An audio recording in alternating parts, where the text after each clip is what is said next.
अध्याय 7 माया हैंसेन भाग 2। हे भगवान, वह चीज क्या है? स्वाभाविक रूप से टोनी को पता था कि माया के साथ बिस्तर पर जाने से उसे आर्क रिएक्टर का पता चलेगा। इस बार बहुत से लोगों को इसके अस्तित्व के बारे में पता नहीं था, लेकिन फिर पिछली बार भी बहुत से लोगों को इसके बारे में पता नहीं था। वास्तव में टोनी ने अपनी मृत्यु से पहले इस बारे से नहीं दिखाया था, वह था ओबेयाह स्टेन। भले ही वह बूढ़े आदमी को शांत करने और उसकी रक्षा करने के लिए अपनी शक्ति में सब कुछ कर रहा था, फिर भी वह ओबेयाह के लार टपकाते गालों के सामने इतनी स्वादिष्ट मिठाई नहीं लटकाने वाला था। ये सब कहने के बाद, जैसा कि अपेक्षित था, जिस क्षण वह और पेप माया को वापस अपने सूट में ले गए, कपड़े उड़ने लगे थे। और जबकि टोनी अपनी शर्ट को पहने रखने और अपनी छाती के बीच में बड़ी चमकती बैटरी को छिपाने के बारे में बड़ा शोर मचा सकता था, वह वास्तव में बात नहीं समझ पाया। वह पहले से ही एम का मालिक था और एम के माध्यम से वह पहले से ही माया और एक्सट्रीमिस्ट का मालिक था।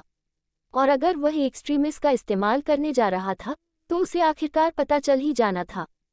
कुछ लोगों की धारणा के विपरीत टोनी का पहला विचार एल्ड्रिच किलियन को मारना नहीं था। वह उस आदमी की हत्या नहीं करना चाहता था, भले ही वास्तव में ऐसा ही हुआ हो। लेकिन अंत में किलियन ने टोनी के पास कोई विकल्प नहीं छोड़ा। पहली बार अब से लगभग 1 साल बाद एल्ड्रिच अपने ऊपर एक्सट्रीमिस्ट का अर्धपरिपूर्ण संस्करण इस्तेमाल करेगा, अपनी खुराक को नियंत्रित करेगा और अंततः उन कमियों को दूर करेगा जो उसके शरीर को जीवन भर परेशान करती रही हैं। सच कहूं तो टोनी ने उस आदमी को बैसाखी के बिना चलने में सक्षम होने के लिए दोषी नहीं ठहराया, लेकिन उसने उसे उन अन्य चीजों के लिए दोषी ठहराया जो उसने पाया था कि किलियन कर रहा था। मजेदार बात यह है कि पिछली समयरेखा में टोनी को भी यह विश्वास दिलाया गया था कि किलियन एक्सट्रीमिस्ट के लिए पहला मानव परीक्षण विषय था, कि वह व्यक्ति बहादुरी से, वीरता से या मूर्खता से, आपके दृष्टिकोण के अनुसार, खुद पर मानव परीक्षण शुरू करने वाला व्यक्ति था। ये, जैसा कि पता चला, एक झूठ था, एक ऐसा झूठ जिस पर माया हैंसेन को भी विश्वास दिलाया गया था। सच्चाई ये थी कि जावस के अपग्रेड की बदौलत टोनी का आई बटलर न केवल एम के सबक को हैक करने में सक्षम था, बल्कि एल्ड्रिच किलियन के सभी व्यक्तिगत कार्यों को भी हैक करने में सक्षम था। और यहीं पर उन्हें असली धोखा मिला था। किलियन इतना धैर्यवान नहीं था कि माया की तरह अपना समय ले सके। वह जानवरों पर परीक्षण तब तक जारी रखने के लिए तैयार नहीं था जब तक कि वे ये सुनिश्चित नहीं कर लेते कि यह मनुष्यों के लिए सुरक्षित है, जैसा कि माया ने जोर दिया था। अपने व्यापारिक साझेदार को पता नहीं था कि किलियन ने महीनों पहले मानव परीक्षण शुरू कर दिया था। और अब तक एक भी परीक्षण विषय जीवित नहीं बचा था। किसी ने, यहाँ तक कि टोनी ने भी, लोगों के विस्फोट के बारे में नहीं सुना था, क्योंकि किलियन असंतुष्टों के पीछे जा रहा था। वह बेघर लोगों को सड़क से उठाकर पिंजरों में बंद कर रहा था, और जब वे अंततः विस्फोट कर गए क्योंकि वे एक्सट्रीमिस्ट को संभाल नहीं पाए, तो विस्फोटों को एक विशेष रूप से तैयार कमरे में रखा गया था। टोनी ने जो खोजा था और जिसने अंततः उसे एल्ड्रिच किलियन की आत्महत्या पर ट्रिगर खींचने के लिए मजबूर किया था, वह ये था कि वह व्यक्ति लगभग 6 महीने तक माया के साथ अपने काम के साथ साथ अपने आप पर एक्सट्रीमिस्ट विकसित कर रहा था। और उस समय किलियन के पूर्ण स्वास्थ्य की खोज में 2 दर्जन से अधिक बेघर पुरुष और महिलाएं मर चुकी थीं। दूसरी समयरेखा में ये स्पष्ट था कि जिस क्षण उसने खुद को एक्सट्रीमिस्ट के साथ खुराक दी थी, जिसका उपयोग किलियन ने माया को अपने विश्वास और उसके शोध को पूरा करने के लिए कुछ भी करने की इच्छा के बारे में समझाने के लिए किया था, वास्तव में यह नाटक था। किलियन ने खुद के साथ ऐसा तभी किया था जब वह बेघर लोगों को सफलतापूर्वक जीवित रखने में कामयाब रहा था जिन पर वह प्रयोग कर रहा था। और फिर, जहां तक टोनी बता सकता था, उसने आगे बढ़कर उस शोध के किसी भी निशान को मिटा दिया था और अपने प्रयासों को पूरी तरह से माया के साथ काम करने पर केंद्रित कर दिया था, एक निश्चित आंख पट्टी पहने हुए भूत को उद्धृत करने के लिए। माया और एक्सट्रीमिस्ट, हाँ, एल्ड्रिच किलियन नहीं। अंत में किलियन को छत से नीचे भेजकर उसकी कथित आत्महत्या और एआईएम को खरीदना ताकि वह माया और एक्सट्रीमिस्ट को पा सके, टोनी की पहली पसंद नहीं थी। लेकिन यह ऐसा कुछ भी नहीं था जिसके लिए वह बहुत ज्यादा नींद खो दे। कुछ लोग मौत के हकदार थे, स्टेन, किलियन, और टोनी जानता था कि सूची सिर्फ 2 के साथ समाप्त नहीं होगी। लेकिन वह थोड़ा अलग रास्ते पर चला गया, है न? माया ने उससे एक सवाल पूछा था और उसने उसे इस पूरे समय आश्चर्य में अपनी छाती को घूरते हुए छोड़ दिया था। टेढ़ी मुस्कान के साथ टोनी अपना सिर एक तरफ झुकाता है। यह एक आर्क रिएक्टर है, माया। यह एकमात्र चीज है जो मुझे जीवित रख रही है। माया की चौड़ी आंखें उसके चेहरे पर उठती हैं, मानो ये देखना चाहती हूँ कि वह उसके साथ जुदाई कर रहा है या नहीं। टोनी को स्वीकार करना पड़ता है, माया उसके सामने बिस्तर पर घुटनों के बल बैठी हुई अच्छी लग रही है, सिर्फ अपनी ब्रा और पैंटी में। लेकिन फिर वह जानता है कि वह सिर्फ अपने बॉक्सर के साथ भी अच्छा दिखता है, भले ही उसकी छाती के बीच में आंख रिएक्टर चमक रहा हो।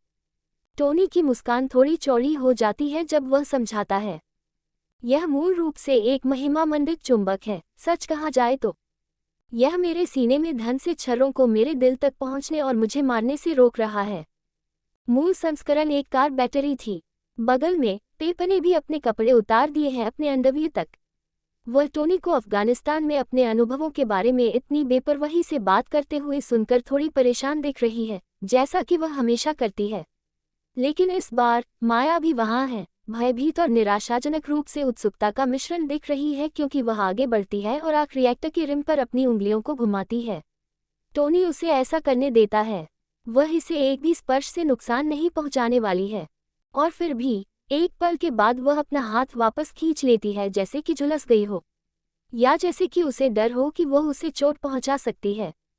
फिर से उसकी आंखों में देखते हुए माया की सांस अटक जाती है। ये भयानक है और शानदार। टोनी मुस्कुराता है और सिर हिलाता है। एक अविश्वसनीय आदमी का काम। वह इस पर थोड़ी हताश दिखती है खुद, लेकिन टोनी बस हंसता है और अपना सिर हिलाता है। हो इनसेन, उसने मेरी जान बचाई, पहली कार की बैटरी से, और फिर एक वीरतापूर्ण अंतिम चार्ज के साथ जिसने हमारे अपहरणकर्ताओं को मेरे भागने के लिए काफी देर तक विचलित कर दिया। जैसा कि मैंने कहा, एक अविश्वसनीय आदमी। माया एक पल के लिए गंभीर दिखती है, इस जानकारी पर सिर हिलाती है और फिर अपने सीने में धन से आंख रिएक्टर को देखती है। यही कारण है कि आप एक्सट्रीमिस्ट चाहते हैं, है न? आप उम्मीद कर रहे हैं कि यह आपको ठीक कर देगा। छर्रे बाहर निकाल दें, टोनी गुनगुनाता है। शायद अकेले नहीं, लेकिन सही लोगों और सही औजारों के साथ। मुझे यकीन है कि इसका उस तरह से इस्तेमाल किया जा सकता है। मेरे लिए एक्सट्रीमिस्ट सिर्फ उससे कहीं ज्यादा मूल्यवान है। और आप भी, माया। अगर टोनी ने इसकी योजना बनाई होती तो वह इससे बेहतर समय नहीं निकाल सकता था। जिस क्षण शब्द उसके होठों से निकलते हैं और माया आश्चर्य से उछलती है, पेपर अचानक माया के बगल में अपने हाथों और घुटनों के बल पर आती है। वह ऊपर पहुंचती है और एक हाथ से माया के गाल को सहलाती है, जीव विज्ञानी को उसकी आंखों में देखने के लिए घुमाती है। क्या हम वास्तव में यहाँ सिर्फ बातचीत करने आए हैं? मुझे नहीं लगता कि हम आए हैं। और फिर पेपर माया को चूम रही है और माया भी उसे चूम रही है। महिला प्रेम के प्रदर्शन पर टोनी मुस्कुराता है। उसकी खूबसूरत लाल बालों वाली गर्लफ्रेंड, एक प्रतिभाशाली बुद्धि वाली उतनी ही खूबसूरत श्यामला के साथ संबंध बना रही है। पेपर या किसी और चीज को कमतर आंकना नहीं। वह वैज्ञानिक नहीं हो सकती, लेकिन वह 8 साल तक स्टॉक इंडस्ट्रीज की सीईओ रही थी और उसने इस काम को बेहतरीन तरीके से किया था। बेशक टोनी ने अपनी हर बात का मतलब समझा था। माया मूल समरेखा से उसके पछतावे में से एक थी। जिस तरह से उसने मंदारिन, किलियन और एआईएम को संभाला था, वह बहुत ही उच्च स्थान पर था। लेकिन माया, उसने उसे चेतावनी देने की भी कोशिश की थी। वह उसे बताने के लिए उसके पास आई थी कि वह क्या जानती है, ताकि किलियन को जल्दी से जल्दी बेनकाब करने की कोशिश कर सके। और टोनी ने उसे नकार दिया था। इससे भी बदतर, उसने उसे वहीं और उसी समय लगभग मरवा दिया था, क्योंकि वह इस सब को चुनौती देने से खुद को रोक नहीं पाया था। उसने चुनौती दी थी और किलियन को जवाब देने के लिए मजबूर किया था। फिर बाद में उसने माया को उस बनकर में मरवा दिया था। वह उसे बचा नहीं पाया था। वह किलियन को इतने खूबसूरत दिमाग को खत्म करने से नहीं रोक पाया था। अगर माया एल्ड्रिच किलियन से बच जाती तो क्या कर सकती थी, वह दुनिया कभी नहीं जान पाती। लेकिन ये दुनिया, टोनी यह जानने के लिए इंतजार नहीं कर सकता था। बेशक सबसे पहले उसे अपनी गर्लफ्रेंड और अपने नए कर्मचारी के साथ अपना पहला थरीसम करना था। बिस्तर पर पेपर ने माया को अपनी पीठ पर खींच लिया और दिखाया कि इस पूरी प्रक्रिया में वह इस पूरी तरह से बहकावे में कितनी अच्छी है। लाल सिर वाली इस लड़की ने न केवल माया की ब्रा उतार दी और उसकी पैंटी को एक तरफ खिसका दिया, बल्कि उसने ये सब करते हुए श्यामला को चूमना जारी रखा, जिससे माया उसके मुंह में कराह उठी और उसके स्पर्श से कांप उठी। एक हाथ माया के सामने से नीचे की ओर सरकता है और पेपर की 2 उंगलियां माया के लिंग को उसके लिए एक खुले निमंत्रण में खोल देती हैं। एक ऐसा निमंत्रण जिसे टोनी स्वीकार करने में संकोच नहीं करता। मुस्कुराते हुए वह अपने बॉक्सर को उतारता है और आखिरकार बिस्तर पर चढ़ जाता है, माया की फैली हुई टांगों के बीच रेंगता हुआ। पेपर ने अपने होठों को सिर्फ इतना ही रोका कि वह और माया आंख मिला सके, जबकि टोनी खुद को सुंदर वैज्ञानिक के लिंग के खिलाफ दबाता है। माया की सांस अटकती है, लेकिन वह एक शब्द भी नहीं बोलती। वह बस उसे उम्मीद भरी निगाहों से देखती है, इंतजार करती है। कुछ ही पल बाद वह उसके अंदर घुस जाता है और उसकी पीठ झुक जाती है। अपनी छाती को सीधे पेपर के इंतजार कर रहे मुंह में डाल देता है।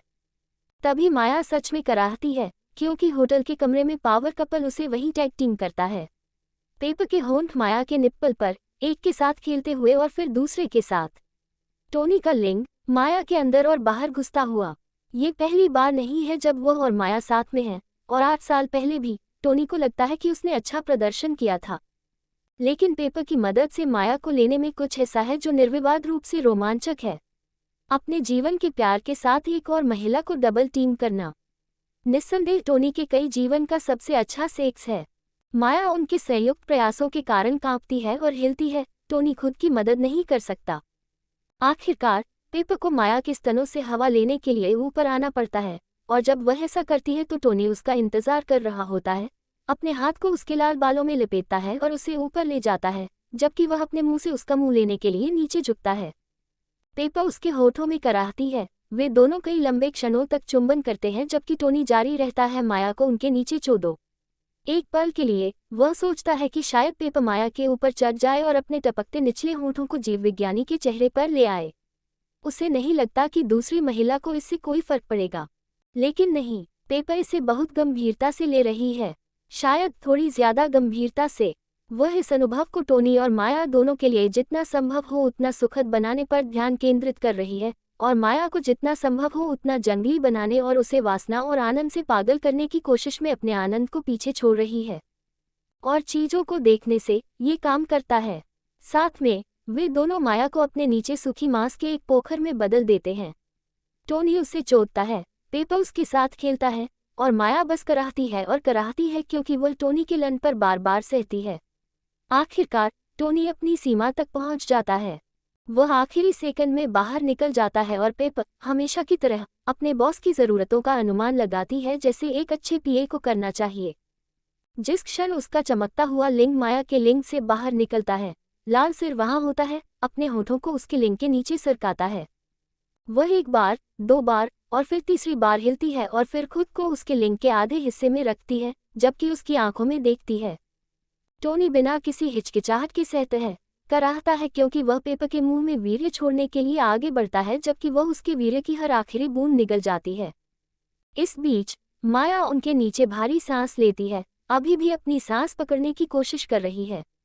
जैसे ही वे तीनों समाप्त होते हैं, टोनी और पेपर जेनेटिक बायोलॉजिस्ट के दोनों ओर गिर जाते हैं, उसके साथ लिपट जाते हैं, और माया के चेहरे पर एक थकी हुई मुस्कान फैल जाती है, क्योंकि वह टोनी को एक नज़र से देखती है। क्या मैं उम्मीद कर सकता हूं कि आप इस बार सुबह भी यहाँ होंगे, डॉक्टर? स्टॉक उपहासपूर्वक सूंघते हुए टोनी मनोरंजन में अपना सिर हिलाता है, ये देखते हुए कि यह इस बार मेरा होटल स्वीट है। मुझे संदेह है कि आप कर सकते हैं, डॉक्टर हैंसेन। इसके अलावा हम यहाँ से बहुत निकटता से काम करेंगे। हम और एक अन्य वैज्ञानिक को मैं इस परियोजना में लाना चाहता हूँ। माया इस पर थोड़ा और सचेत हो जाती है और अपनी आंखें पूरी तरह से खोलते हुए उसकी ओर एक भौं उठाती है। ओह, वह कौन है? अब मुस्कुराते हुए टोनी कंधे उचकाता है। वह माया इस पर झल्लाती है। तो फिर उसे अपने बिस्तर पर लाने के लिए बहकाने जा रहे हो? टोनी इस बात से इनकार नहीं करेगा कि उन शब्दों से जो मानसिक छवि उभरती है वह एक सेक्सी छवि है, लेकिन फिर भी वह दुखी होकर अपना सिर हिलाता है। अगर यह उस दिशा में विकसित होता है तो शायद, लेकिन वह दक्षिण कोरियाई है और वे यहाँ अमेरिका में हमसे थोड़े अधिक रूढ़िवादी हैं। नहीं, फिलहाल मैं डॉक्टर चो के साथ एक पूरी तरह से प्लेटोनिक रिश्ते की कल्पना कर रहा हूँ। माया की आंखें इस पर चौड़ी हो जाती हैं। डॉक्टर हेलेन चो, आनुवंशिकीविद। टोनी माया को थोड़ा आश्चर्यचकित रूप से देखता है। लगभग 7 और वर्षों में हेलेन चो और उनका यूजीआईएन रिसर्च ग्रुप रीजनरेशन क्रेडल के लिए विश्व प्रसिद्ध होगा, लेकिन हेलेन अभी भी विश्वविद्यालय से अपेक्षाकृत नई निकली थी, और जबकि जावस से कुछ खोजबीन से पता चला था कि वह पहले से ही रीजनरेशन क्रेडल पर काम कर रही थी, यह अभी भी अपने शुरुआती चरण में था। बेशक, मुझे लगता है कि आपको उसमें निहित स्वार्थ होगा, है न? माया अब बिस्तर पर बैठते ही चीखने लगी। क्या तुम मजाक कर रहे हो? मैं उसके साथ काम करना चाहती थी। दुर्भाग्य से किलियन ऐसा नहीं कर सका। अमेरिका और दक्षिण कोरियाई सरकारों के बीच कुछ आड़े आ रहा था। हाँ, जबकि दुनिया तेजी से वैश्वीकरण की राह पर थी, यह अभी तक वहां नहीं पहुंची थी।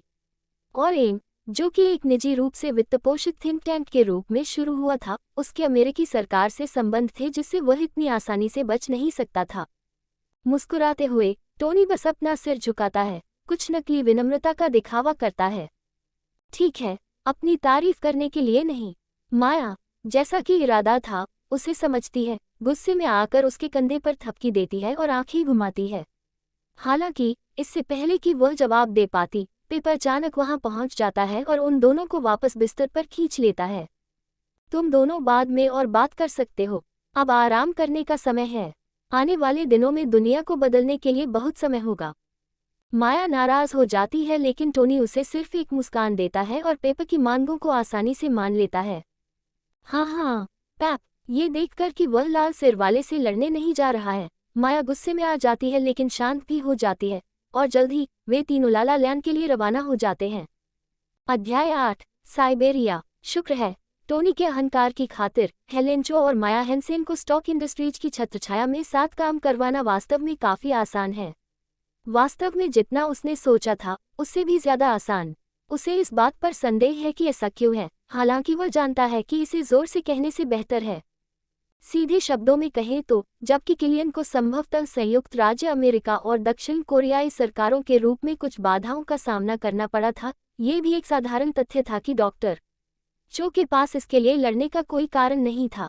वह यूजीआईएन के साथ अपना काम करने में व्यस्त थी और वह अपने काम और एआईएन की जो भी इच्छा थी, उसके बीच अपना ध्यान नहीं बटाना चाहती थी। दूसरी ओर, स्टॉक इंडस्ट्रीज एक विश्वव्यापी ब्रांड था और दक्षिण कोरिया में भी एक घरेलू नाम था। और टोनी की कैद और उसकी जीत की कहानी प्रेत घर लौटता है, साथ ही अपनी कंपनी को कई नई दिशाओं में विस्तारित करने के बारे में अपना भाषण देता है। खैर, ये निश्चित रूप से हेलेन चो का ध्यान आकर्षित करने के लिए पर्याप्त था। इससे मदद मिली कि उसने आगे बढ़कर उसे एक्सट्रीमिस्ट स्कैन के रूप में कुछ ब्रेडक्रम्ब भी भेजे। यह ऐसा कुछ नहीं था जो एल्ड्रिच किलियन ने कभी किया होगा, ज्यादातर इसलिए क्योंकि वह आदमी पागल था और उसे लगता था कि हर कोई उसके जैसा ही क्रूर और स्वार्थी है। लेकिन टोनी हेलेन को भविष्य से जानता था और वह जानता था कि वह किस तरह की महिला थी।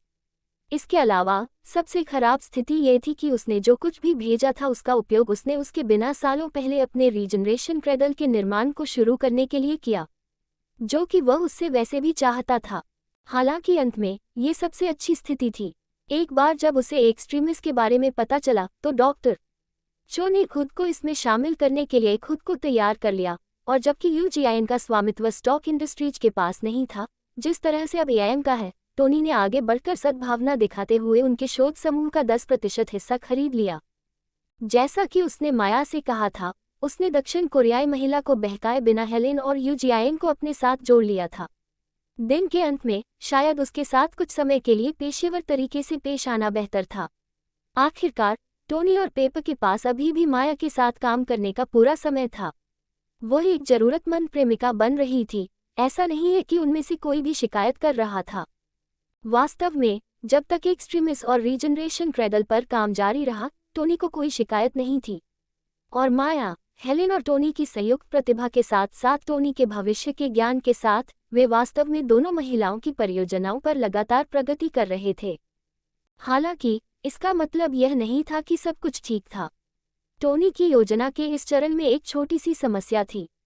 उसने वास्तव में भविष्य में एक्सट्रीमिस्ट को कभी भी पूरी तरह से पूर्ण नहीं किया था। माया की मृत्यु के बाद टोनी ने केवल ये पता लगाया था कि इसे पेप से कैसे निकाला जाए, और फिर साइबेरिया में विनाशकारी युद्ध के बाद उसने एक्सट्रीमिस्ट को रीजनरेशन क्रेडल के साथ मिलाकर उस सर्जरी से गुजरने के लिए इस्तेमाल किया जिसमें उसके दिल के बगल से धातु के टुकड़े निकाले गए और उसके उरोस्थी में विशाल छेद फिर से बन गया। हालांकि जबकि भविष्य का वह अनुभव ही ठीक वही था जिसने उसे अतीत में माया और हेलेन को एक साथ लाने का विचार दिया था, तब भी उसने एक्सट्रीमिस्ट को पूर्ण नहीं किया था। ये केवल प्रक्रिया की अवधि के लिए एक शल्य चिकित्सा सहायता थी, जिसके बाद टोनी ने इसे अपने सिस्टम से निकाल दिया ताकि वह फट न जाए। लेकिन इस बार यह पर्याप्त नहीं था। टोनी कुछ स्थायी चाहता था, वह कुछ वास्तव में शक्तिशाली चाहता था। एक्सट्रीमिस्ट इतना अच्छा था कि उसे यूं ही बेकार नहीं जाने दिया जा सकता था, भले ही इसे उस स्थिति तक लाया जा सके जिस स्थिति में टोनी ने इसे भविष्य में पहुंचाया था। वह उससे कहीं अधिक चाहता था। अफसोस, वे दीवार से टकरा रहे थे, और जबकि हेलेन और उनकी टीम की रीजनरेशन क्रेडल को पूरा करने की दिशा में प्रगति तेजी से आगे बढ़ रही थी और अगले कुछ महीनों में पूरा होने की संभावना थी, माया शुरुआती बड़ी सफलताओं के बाद एक्सट्रीमिस्ट पर रुक गई थी और स्पष्ट रूप से निराश थी। तभी टोनी के मन में एक विचार आया। यह उसके दिमाग में आया क्योंकि वह साइबेरिया में उस गलत सलाह वाली लड़ाई के बारे में सोच रहा था। वह जितना परेशान था, 2 सुपर सोल्जर्स को अकेले, यहाँ तक कि अपने आयरन मैन कवच में भी, ले जाना वास्तव में एक भयानक विचार था। फिर भी सुपर सोल्जर्स, टोनी अच्छी तरह से जानता था कि सुपर सोल्जर ब्लड कितना कीमती है, इतना कीमती कि उसके माता पिता को भी मार दिया जाए। उसने इस समयरेखा में अभी तक बकी बार्न्स का पीछा नहीं किया था। उस तरह का कदम उठाने से उसके सिर पर बहुत अधिक ध्यान जाएगा, और उसने स्टीव रोजर्स को वापस लाने की भी कोशिश नहीं की थी। यह अलग बात थी। देखिए, स्टीव को खोजने में समस्या ये थी कि वाल्किरी लगातार बर्फ के नीचे स्थान बदल रही थी। टोनी को पता था कि शील्ड उसे कहाँ ढूंढेगा, ठीक वैसे ही जैसे उसे पता था कि अगर वह अभी उस स्थान पर जाता तो वह वहां नहीं होता। और स्टीव की खोज में अभी भी कई साल बाकी थे। ये जानना कि शील्ड जमे हुए सुपर सोल्जर को कहाँ ढूंढेगा वास्तव में मददगार नहीं था। खोज क्षेत्र अभी भी बिल्कुल विशाल था। ये सब कहने का मतलब था कि स्टीव रोजर्स और बकी बार्न्स विकल्प नहीं थे, दोनों अपने अपने अलग अलग कारणों से। लेकिन फिर वे ग्रह पर एकमात्र सुपर सोल्जर नहीं थे, है न? टोनी के पास 5 अन्य विकल्प थे और उन्हें पाने के लिए उसे बस अपने पिछले जीवन के सबसे बुरे क्षणों में से एक का सामना करना था। साइबेरिया में परित्यक्त सोवियत सुविधा में उतरने के लिए आते हुए टोनी मुश्किल से आवाज करता है, क्योंकि वह स्नीकी में लिपटा हुआ है। मार्क 15 कवच इस तरह के मिशन के लिए बनाया गया है, शुक्र है। हालांकि जब वह चारों ओर देखता है तो वह थोड़ा आश्चर्यचकित हो जाता है। कोई गतिविधि के संकेत। जाविस कुछ देर बाद अपने स्पीकर से आता है, जो टोनी के लिए एक सुकून देने वाला पल है, खासकर इस पल में। सच कहा जाए तो वह चाहता था कि पहली बार उसके साथ जाविस होता। नहीं सर, सुविधा पूरी तरह से निष्क्रिय है, जीवन के कोई संकेत नहीं मिल रहे हैं।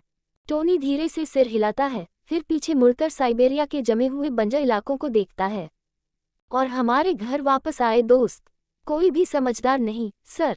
मैं निगरानी कर रहा हूँ जी, शील्ड और हाइड्रा संचार हम बात कर रहे हैं। न तो अमेरिका से आपकी अनुपस्थिति के बारे में पता है, न ही इस सुविधा पर आपकी उपस्थिति के बारे में। जब उसने इसके बारे में सोचा तो ये काफी पागलपन भरा था। उसे उम्मीद थी कि यह सुविधा जीवन और शोर से जगमगाएगी, या कम से कम एक कंकाल चालक दल अभी भी आसपास होना चाहिए। मूल समयरेखा में वापस, जब तक सैमो ने उन सभी को यहाँ लाया, एवेंजर्स ने हाइड्रा को काफी हद तक नष्ट कर दिया था और किसी भी बचे हुए व्यक्ति को भागने और छिपने के लिए भेज दिया था। इसलिए ये समझ में आता है कि तब तक सुविधा को छोड़ दिया गया था। लेकिन अब इस बिंदु पर हाइड्रा व्यावहारिक रूप से बढ़ रहा था, और फिर भी काफी हास्यास्पद रूप से रास्ते में उन्होंने अपने द्वारा बनाए गए 5 अतिरिक्त विंटर सोल्जर्स का ट्रैक खो दिया था। टोनी अपनी अतृप्त जिज्ञासा के साथ रहस्य को जाने देने में असमर्थ, अंततः पता लगा लिया था कि संभवतः क्या हुआ था। ये ईमानदारी से पागलपन था। 16 दिसंबर को जब उसने आखिरी बार अपने माता पिता को देखा था, हॉवर्ड और मारिया स्टॉप की पेंटागन जाते समय बार्न्स द्वारा हत्या कर दी गई थी। तुरंत स्टीव रोजर्स के खून से बनाए गए सुपर सोल्जर सीरम के नमूनों को दुनिया भर में साइबेरिया में तस्करी कर लाया गया था, जहां हाइड्रा के सबसे बेहतरीन हिट स्क्वाड को भी सुविधा के लिए भेजा गया था। नए विंटर सोल्जर्स को तुरंत सुपर सोल्जर सीरम दिया गया, जिसके बाद उन्हें बार्न्स के खिलाफ खड़ा किया गया ताकि ये देखा जा सके कि वे उससे बेहतर हैं या नहीं। आखिरकार सीरम से पहले भी वे सभी पत्थर के ठंडे हत्यारे थे, इसलिए उन्हें इसे दिए जाने के बाद ब्रुकलिन के आदमी को आसानी से मात दे देनी चाहिए थी, है न? हाँ, लेकिन नहीं भी। कुछ ही दिनों में नए विंटर सोल्जर्स वास्तव में बार्न्स को मात देने में कामयाब हो गए, और फिर वे दुष्ट हो गए, समाज विरोधी प्रवृत्ति दिखाते हुए और अपने कुछ संचालकों की हत्या कर दी। आगामी संघर्ष के परिणामस्वरूप नए विंटर सोल्जर्स को क्रायोस्टेसिस चैम्बर में तब तक रखा गया जब तक कि किसी उच्च अधिकारी से संपर्क नहीं किया जा सका, ताकि वे ये पता लगा सके कि उनके साथ क्या करना है। इसमें बस एक समस्या थी, किसी भी उच्च अधिकारी से कभी संपर्क नहीं किया गया। बार्न्स को उनके अगले मिशन पर भेजने के लिए विमान से भेजा गया, और कुछ ही दिनों बाद 26 दिसंबर 1991 को सोवियत संघ का विघटन हो गया था और जो लोग अभी भी सुविधा में बचे थे उन्होंने अभी भी अच्छा चल रहा है तो वहां से चले जाने का फैसला किया। इसका मतलब था भी और नहीं भी। एक और हाइड्रा के कंपार्टमेंटलाइजेशन ने यहां उनके खिलाफ काम किया। विंटर सोल्जर्स में शामिल सभी लोग या तो मर गए थे या जहाज छोड़ दिया था, एक को छोड़कर। और किसी ने भी दिमाग से धोए गए बकी बार्न्स से यह पूछने की जहमत नहीं उठाई कि क्या क्रायोस्टेसिस चैम्बर में बैठे हुए उनके जैसे कोई और भी हैं। फिर भी ये सोचना कि हाइड्रा ने 5 सुपर सैनिकों को बनाने के सिर्फ 10 दिन बाद ही उनका पता खो दिया था, अपने पिता और मां की हत्या करने के सिर्फ 1.5 हफ्ते बाद। टोनी को समझ नहीं आया कि उसे हंसना चाहिए या चीखना चाहिए। अंत में वह दोनों में से कुछ भी नहीं करता। वह बस आगे बढ़ता है, सुविधा में प्रवेश करता है। वह कुछ बिजली ढूंढने और जगह को चालू करने के लिए ललचाता है, लेकिन यह एक गुप्त ऑपरेशन है और वह किसी को भी यह नहीं बताना चाहता कि वह यहाँ आ चुका है। इसके बजाय टोनी स्नीकी की रोशनी का उपयोग करके खुद को सुविधा में और भी गहराई तक ले जाता है, जब तक कि अंततः उसे वह नहीं मिल जाता जिसकी उसे तलाश है। वह कमरा जहां क्रायोस्टेसिस पॉड्स रखे जाते हैं। बेशक वे पूरी सुविधा से अलग बिजली पर हैं। हाइड्रा के असफल विंटर सोल्जर्स के स्थिर चेहरों को देखते हुए टोनी एक थरथराती हुई सांस छोड़ता है। फिर वह क्रायोस्टेसिस कक्षों में से पहले की ओर बढ़ता है। मूल समय रेखा में ज़ैमो ने विंटर सोल्जर्स में से प्रत्येक को गोली मार दी थी, उन्हें एक एक करके 5 गोलियों से मार दिया था। जैसा कि उसने बताया था, उसका इरादा दुनिया में और राक्षसों को लाने का नहीं था। वह बस उन सभी को एक जगह इकट्ठा करना चाहता था ताकि वह एवेंजर्स को हमेशा के लिए अलग कर सके। और वह सफल हो गया। क्या वे थानोस को हरा सकते थे यदि वे अभी भी विभाजित होने के बजाय एकजुट होते? टोनी ईमानदारी से नहीं कह सकता था। सच कहूं तो ज़ैमो के उनके दिमाग में आने से पहले ही दरारें दिखने लगी थीं। वास्तव में अल्ट्रॉन से भी पहले। वे हमेशा से ही एक बेकार समूह थे, लोकी और राजदन के साथ शुरू से ही। और टोनी ने इसमें अपना उचित हिस्सा निभाया था। एवेंजर्स के सदस्य के रूप में उसने बहुत सारी गलतियां की थीं। फिर कभी नहीं। क्रायोस्टेसिस चैम्बर के इंटरफेस को देखते हुए टोनी एक बटन खोजता है और फिर उसे दबाता है। गैस तुरंत चैम्बर में भरने लगती है और वह एक पल के लिए देखता है जब तक कि आखिरकार जाविस बोलता नहीं है। किल स्विच काम कर गया, सर। यहाँ तक कि जीवन के जो हल्के संकेत में पड़ रहा था वे भी अब बंद हो गए हैं जब हम काफी करीब पहुंच गए थे। अच्छा, बहुत अच्छा। ज़ैमो ने देखने की जहमत नहीं उठाई होगी, लेकिन टोनी खुद को यह विश्वास नहीं दिला पाया कि हाइड्रा इतना अक्षम हो सकता है कि वे अपने भटके हुए सुपर सोल्जर्स को बिना किसी तरीके के फ्रीज कर देंगे ताकि अगर ज़रूरत पड़े तो उन्हें जल्दी और आसानी से मार सकें। यहाँ सिर में गोली मारने की कोई ज़रूरत नहीं है, इससे सिर्फ दिमाग को नुकसान पहुँचेगा। चैम्बर के चारों ओर घूमते हुए टोनी प्रत्येक पॉड पर किल स्विच दबाता है। सभी 5 विंटर सोल्जर्स जल्द ही मर जाते हैं। जब ये हो जाता है तो वह क्रायोस्टेसिस कक्षों को एक एक करके खोलता है और फिर खुद को सिर हिलाता है, या बल्कि जाविस को। उन्हें अंदर लाओ, जे। लगभग चुपचाप स्नीकी की 5 और प्रतियां जाविस के नियंत्रण में ऊपर से कमरे में उड़ती हुई आती हैं। आयरन मैन स्टील था आर्मर प्रत्येक एक खुले पॉड में चले जाते हैं और उसके अंदर से बेजान सुपर सोल्जर लाशों को बाहर निकालते हैं। एक पल बाद और वे उनके चारों ओर बंद हो जाते हैं, उन्हें सूट में बंद कर देते हैं जैसे कि वे ताबूत हैं। सुपर सोल्जर सुरक्षित हैं, सर। जब आप तैयार हों तो तैयार रहें। टोनी एक बार फिर कमरे में इधर उधर देखता है। उसका जबड़ा कस जाता है क्योंकि वह खुद को उस पल को फिर से जीते हुए पाता है। बेशक उसे पागल नहीं होना चाहिए था, लेकिन उसे अभी पता चला था कि उसकी मां को किसने मारा था और वह आदमी उसके ठीक सामने था। टोनी को क्या करना चाहिए था? बकवास। उसे क्या करना चाहिए था? अपने matte black iron man armour के अंदर से एक लंबी सांस छोड़ते हुए टोनी बाहर की ओर मुड़ता है। चलो इस आइसक्रीम स्टैंड को उड़ा दे, जे। वे चुपचाप निकल जाते हैं, लेकिन वह वास्तव में इस जगह को नहीं उड़ाता।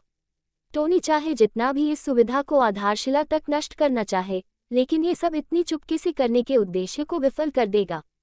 न तो शील्ड, न ही हाइड्रा और न ही कोई और जान सकता है कि वह यहाँ रहा है, और उन्हें निश्चित रूप से यह पता लगाने की अनुमति नहीं दी जा सकती कि उसने क्या लिया है। ऐसा कहा गया। अरे जे, सर, क्या आपकी नज़र अभी विंटर सोल्जर पर है? मेरा मतलब है कि वह जो अभी भी सांस ले रहा है। मैंने भी यही अनुमान लगाया था, सर। जहाँ तक नज़रों की बात है, नहीं, वह वर्तमान में असाइनमेंट पर बाहर है। हालांकि मेरी नज़र उसके वर्तमान घर पर है, सर। मुझे ठीक ठीक पता है कि अगली बार जब वे उसके साथ काम करेंगे तो वह कहाँ होगा। क्या आप ये जानना चाहेंगे कि उसे वापस बर्फ पर कब रखा जाएगा? शायद। टोनी ने भौहें सिकोड़ी और एक पल के लिए अपना सिर एक तरफ झुका लिया, जबकि 5 अन्य मार्क 15 रात के आसमान में उसके पीछे पीछे चल रहे थे, पूरी तरह से अदृश्य। जरूर, लेकिन अभी कोई योजना नहीं बनाते। मुझे उसके कामों और ठिकानों के साथ साथ उसके मिशनों के बारे में भी बताते रहो। जाविस के जवाब देने से पहले एक छोटा विराम होता है। क्या आप हस्तक्षेप करने का इरादा नहीं रखते, सर?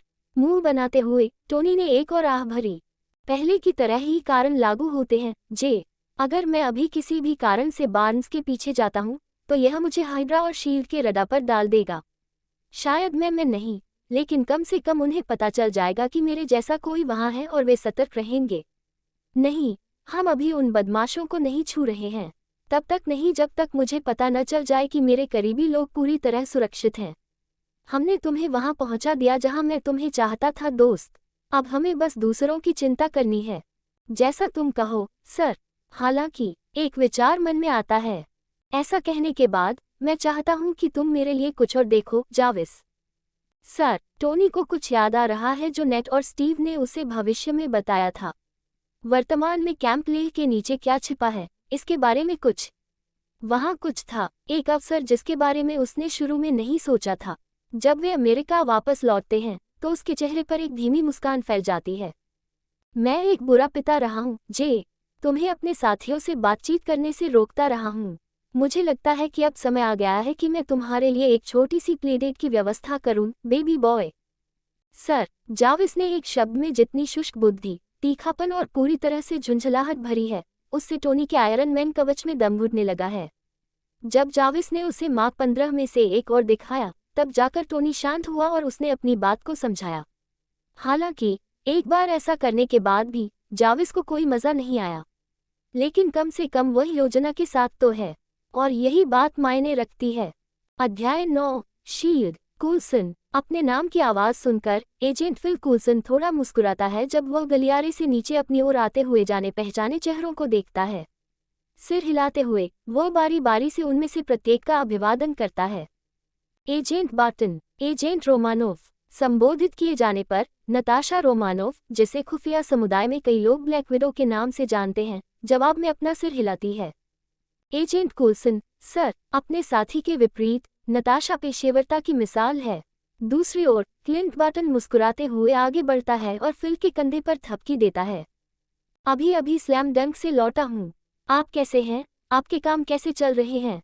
फिल ये सुनकर हैरान नहीं है कि बार्टन और रोमानोव ने एक और मिशन पूरा कर लिया है। संभवतः दोनों ने शानदार प्रदर्शन किया है। क्लिंट बार्टन, जिसे हॉकाई के नाम से भी जाना जाता है, पिछले 10 सालों में शील्ड द्वारा चुने गए सबसे बेहतरीन एजेंटों में से एक है। इस बीच सिर्फ 6 महीने पहले भर्ती होने के बावजूद नताशा रोमानोव बिल्कुल भी नौसिखिया नहीं थी। नहीं, उसकी भर्ती शत्रुतापूर्ण थी, जहां बार्टन ने उसकी हत्या करने के बजाय उसे अपने दुश्मनों पर पलटवार करने का फैसला किया था। अब तक बार्टन के फैसले से फायदा होता दिख रहा था। यह अच्छा था, क्योंकि अगर ऐसा नहीं होता, या अगर नताशा की निष्ठा में बदलाव का कोई भी हिस्सा झूठा साबित होता, तो न केवल यह बार्टन के रिकॉर्ड पर एक काला धब्बा होता, बल्कि इसे उन्हें खूबसूरत लेकिन घातक लाल बालों वाली महिला को बेअसर करने के लिए भी मजबूर होना पड़ता। सच कहूं तो वे शायद इतने लंबे समय तक रोमानोव की देखभाल करने वाले बार्टन जैसे लेवल 7 को बर्दाश्त नहीं कर सकते थे। वैसे भी, हालांकि 2008 की शुरुआत में भर्ती होने के बाद से ही वह तेजी से रैंक पर चढ़ती रही थी, उस कम समय में लेवल 4 तक पहुंच गई थी, लेकिन उस पर अभी भी उन बेहद संवेदनशील मिशनों पर भरोसा नहीं किया जा सकता था, जिसके लिए बार्टन सबसे बेहतर था। अंत में, शायद साल के अंत तक वे दोनों फिर से अलग हो जाएंगे, और नताशा को डूबने या पूरी तरह से अपने आप तैरने के लिए छोड़ दिया जाएगा। फिल को उसके इतिहास के बारे में जो पता था, उसके आधार पर वह शायद ठीक से तैर सकती थी। बेशक, बार्टन के सवाल ने फिल के चेहरे पर एक बहुत ज्यादा शिकन नहीं डाली, जिससे नताशा ने चुपचाप बोलना शुरू कर दिया। अभी भी स्टॉक असाइनमेंट पर हैं, सर। यहाँ तक कि बार्टन भी इस पर झिझकते हैं, जिससे फिल उन दोनों को एक फीकी मुस्कान देता है। मैं ही हूँ, एजेंट रोमानोव। मैं ही हूँ। कोई सोच सकता है कि टोनी स्टार्क की डीब्रीफिंग और मूल्यांकन एक आसान काम होगा। निश्चित रूप से यह एक आरामदायक असाइनमेंट होना चाहिए था, लेकिन चीजें ठीक नहीं चल रही थीं, और अब तक शील्ड को जो कुछ भी पता था वह उन्हें जवाबों से ज्यादा सवाल दे रहा था। सच कहा जाए तो अरे, वह अभी भी तुम्हें परेशान कर रहा है। अरे, स्टॉक जैसे सार्वजनिक अरबपति के पास वास्तव में कितना कुछ छिपा हो सकता है। क्या ये पता लगाना आसान नहीं होना चाहिए कि उसकी गंदगी वास्तव में कितनी बदबूदार है। क्लिंट अपना सिर हिलाता है, अपनी बाहों को अपनी छाती पर रखता है और भौहें सिकोड़ता है। उसके बगल में नताशा भी फिल की ओर से नाराज दिख रही थी। चाहे वह सिर्फ बाटन की नकल कर रही हो और सहानुभूति दिखाने की कोशिश कर रही हो, या फिर उसका वास्तव में यही मतलब हो। फिल उस महिला को इतने लंबे समय से नहीं जानता कि वह किसी तरह से जान सके। फिर भी दुर्भाग्य से मिस्टर स्टॉप बिल्कुल पत्थर की दीवार साबित हो रहे हैं। हालांकि मैं इससे ज्यादा कुछ नहीं कह सकता। टोनी स्टॉक की जांच को उच्च स्तरों पर वर्गीकृत किया गया है। फिल वह आदमी नहीं बनना चाहता, लेकिन वह भी अपनी जगह पर ढीले ढाले अंदाज में नहीं पहुंचा। बेशक बाटन और रोमानोव तुरंत समझ जाते हैं, सूचना सुरक्षा खेल का एक हिस्सा है। मजेदार बात यह है कि क्लिंट के पास वास्तव में इतना उच्च सुरक्षा स्तर था कि अगर वह बोर्ड पर आने वाला था तो उसे स्टॉक असाइनमेंट के बारे में पता चल जाता। लेकिन नताशा के पास नहीं था, वैसे भी अभी तक नहीं। सौभाग्य से उनमें से कोई भी इतना आगे नहीं गया कि वह झांकने की कोशिश करे।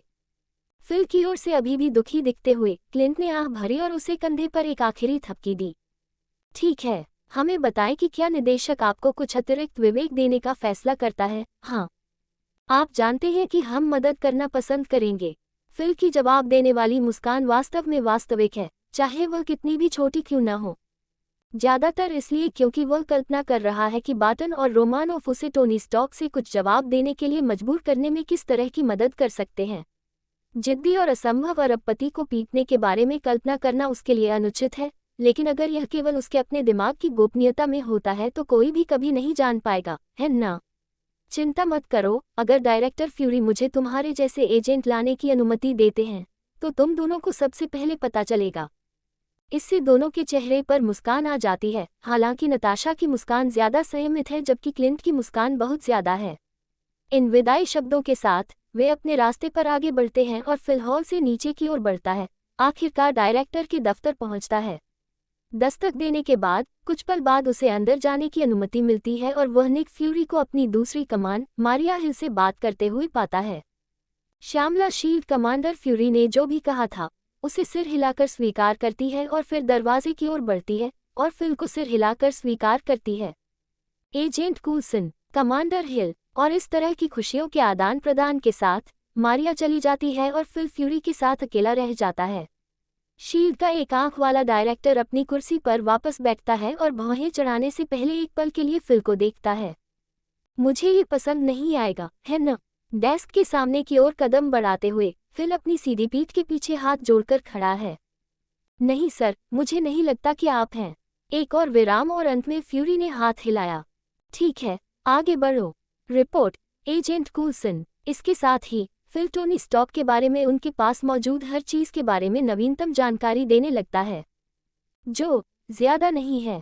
वह स्टॉक इंडस्ट्रीज के मेनफ्रेम में घुसने के उनके प्रयासों का विवरण देता है और कैसे उन्हें हर मोड़ पर विफलता का सामना करना पड़ा है। वह स्टॉक की सबसे हालिया कार्रवाइयों का भी विवरण देता है, दोनों सार्वजनिक है जिनके बारे में हर कोई जानता है और वे जिन्हें शील्ड पुष्टि नहीं कर सकता है लेकिन मानता है कि वे सभी उसी की करतूत हैं। दुर्भाग्य से हम ओब्याह स्टेन या एल्ड्रिच किलियन की मौत के लिए स्टॉक को पकड़ने में आगे कोई प्रगति नहीं कर पाए हैं, सर। फ्यूरी इस पर भड़क जाता है, फिर अपने कंप्यूटर की ओर इशारा करता है। यह इस तरह से मुड़ता है कि वे दोनों स्क्रीन देख सकते हैं और फ्यूरी के कीबोर्ड पर कुछ टैप के बाद दो वीडियो साथ साथ चलने लगते हैं। उनमें से एक में ओबेडिया स्टेन को तीसरे वार्षिक फायर फाइटर्स फैमिली फंड गाला में एक बहुत बड़ा दिल का दौरा पड़ने की घटना रिकॉर्ड की गई है। दूसरी तरफ एल्ड्रिच किलियन को अपनी बैसाखी के सहारे छत के किनारे तक लड़खड़ाते हुए जाते हुए देखा जा सकता है, और जब वह आखिरकार वहां पहुंचता है तो नीचे गिरने से पहले केवल एक सेकंड के लिए हिचकिचाता है। सभी खातों से दोनों मौतें बिल्कुल वैसी ही लगती हैं जैसी वे हैं। एक बूढ़े व्यक्ति का स्वाभाविक अंत जिसने बहुत ज्यादा शराब पी थी, बहुत ज्यादा सिगार पिया था और बहुत ज्यादा स्टेक खाया था। और एक विकलांग व्यक्ति की अफसोसजनक आत्महत्या जो आखिरकार अपनी अंतिम सीमा तक पहुंच गया था। और फिर भी, जैसा कि निर्देशक फ्यूरी समझाते हैं, वे आश्वस्त हैं कि वे कुछ भी नहीं हैं। हम जानते हैं कि स्टेन 10 रिंग्स के साथ काम कर रहा था। हम जानते हैं कि वह जल्दी से जल्दी पैसे कमाने के लिए उनके साथ काम कर रहा था। हम जानते हैं कि उसने स्टॉक को बेच दिया। मैं एक पल के लिए भी यह नहीं मानता कि स्टॉक के यूनाइटेड स्टेट्स लौटने के कुछ हफ्ते बाद ही उसका दिल का दौरा पड़ना एक संयोग था। फिल अपना सिर हिलाता है।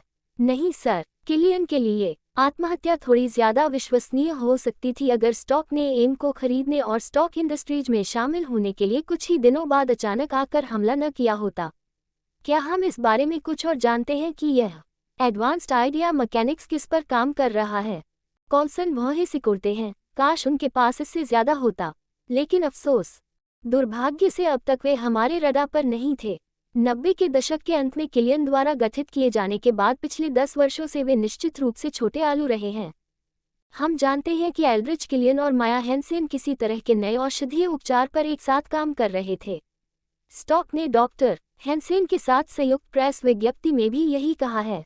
माना जाता है कि एम का अधिग्रहण स्टॉक इंडस्ट्रीज को यथासंभव अन्य बाजारों में विस्तारित करने के उनके घोषित लक्ष्यों का हिस्सा है, जैसा कि दक्षिण कोरियाई कंपनी यूजीआईएन के साथ नई साझेदारी है। फ्यूरी निराश होकर सिर हिलाता है, लेकिन वास्तव में परेशान नहीं। ये सब जानकारी उनके पास पहले से ही थी, और अगर फिल के पास कुछ नया होता तो वह उसी के साथ आगे बढ़ता। इसके बजाय ये बैठक मुख्य रूप से निदेशक को इस तथ्य से अवगत कराने के लिए है कि इस समय कुछ भी नया नहीं है। बस अगर फ्यूरी रणनीति बदलना चाहता है। लंबे समय तक चुप रहने के बाद निदेशक ने गुर्राहट की। अंतिम संस्कार में उसने तुमसे फिर क्या कहा? इस बारे में कि वह 10 रिंग्स से कैसे बच निकला? फिल गुनगुनाता है। उसने दावा किया कि उसने उन्हें उड़ा दिया सर। वह केवल हो येनसेन नामक एक डॉक्टर की वजह से बच गया जिसने उसकी जान बचाई। हम कम से कम डॉक्टर येनसेन के अस्तित्व की पुष्टि करने में कामयाब रहे हैं, और यह अविश्वसनीय रूप से संभव है कि वह वास्तव में स्टॉक के अपहरण के समय 10 रिंग्स का बंदी था। तो कम से कम वह हिस्सा तो सही है। फ्यूरी सिर हिलाता है और फिर हवा में हाथ हिलाता है। उस दूसरी बात के बारे में क्या? वह हिस्सा जहां आपने कहा था कि वह आपके साथ मजाक कर रहा था। भान सिकोड़ते हुए फिल एक पल के लिए पीछे सोचता है, थोड़ा और अनिश्चित।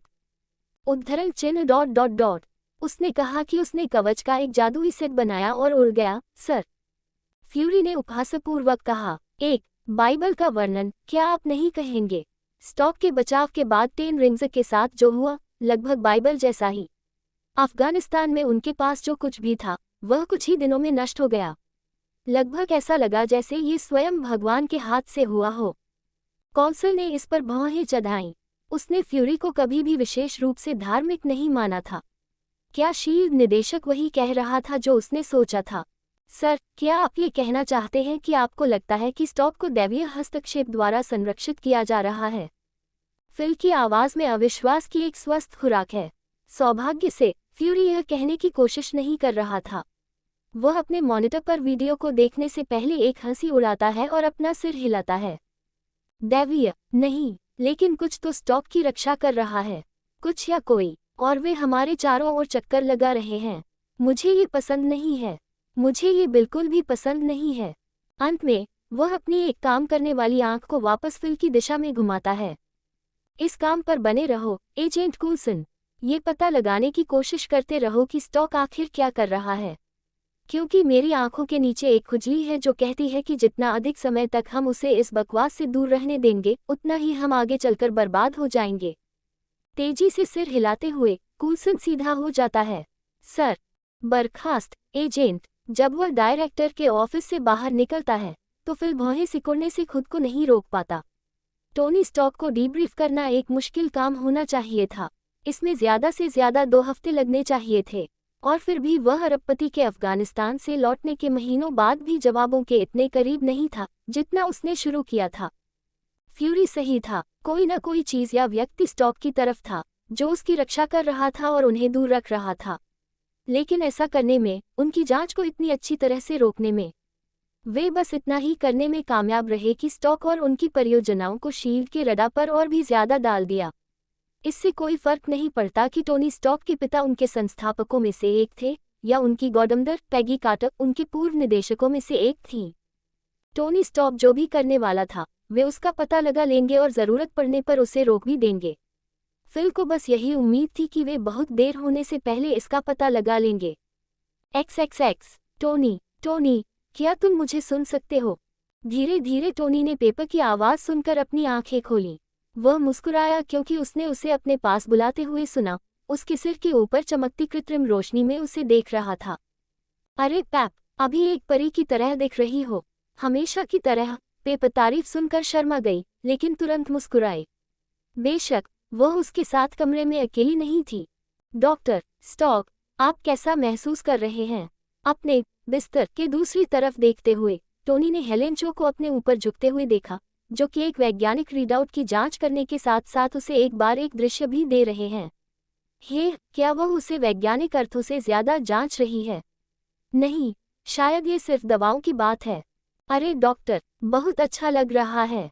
कैसा रहा? उसके शरीर की अपनी दृश्य जांच को रोकते हुए कोरियाई महिला ने उसकी आंखों में देखा और स्पष्ट रूप से बोली, जहां तक हम बता सकते हैं, प्रक्रिया पूरी तरह सफल रही। आपने अपनी सर्जरी के बाद पिछले कुछ घंटे रीजनरेशन क्रेडल में बिताए हैं। शॉट्स चले गए हैं और आग रिएक्टर की हाउसिंग यूनिट को हटा दिया गया है ताकि आपकी स्टर्नम ठीक से ठीक हो सके। आप एक बार फिर से एक पूरे इंसान बन गए हैं। टोनी मुस्कुराता है, खुद की मदद करने में असमर्थ। एक छेद वाले आदमी के विपरीत, मुझे लगता है। हेलेन को यह समझने में थोड़ा समय लगता है, क्योंकि वह देखती है कि अंग्रेजी उसकी पहली भाषा नहीं है। फिर भी वह एक प्रतिभाशाली है, इसलिए झल्लाते हुए कोरियाई वैज्ञानिक ने उसकी ओर आंखें घुमाई। हाँ डॉक्टर स्टॉक। जैसे ही वह डेटा को और देखने के लिए दूर जाती है, माया हेलेन की जगह ले लेती है जबकि पेपर टोनी का हाथ अपने हाथ में ले लेती है। शरीर का तापमान कैसा है टोनी? माया की ओर देखते हुए टोनी विचार में गुनगुनाता है। उसे लगता है सच में बहुत अच्छा है, जरा भी गर्मी नहीं, बस। रीजनरेशन क्रेडल के माया की तरफ खाली हाथ उठाते हुए टोनी थोड़ा ध्यान केंद्रित करता है और देखता है कि उसकी त्वचा के नीचे एक नारंगी चमक फैल रही है।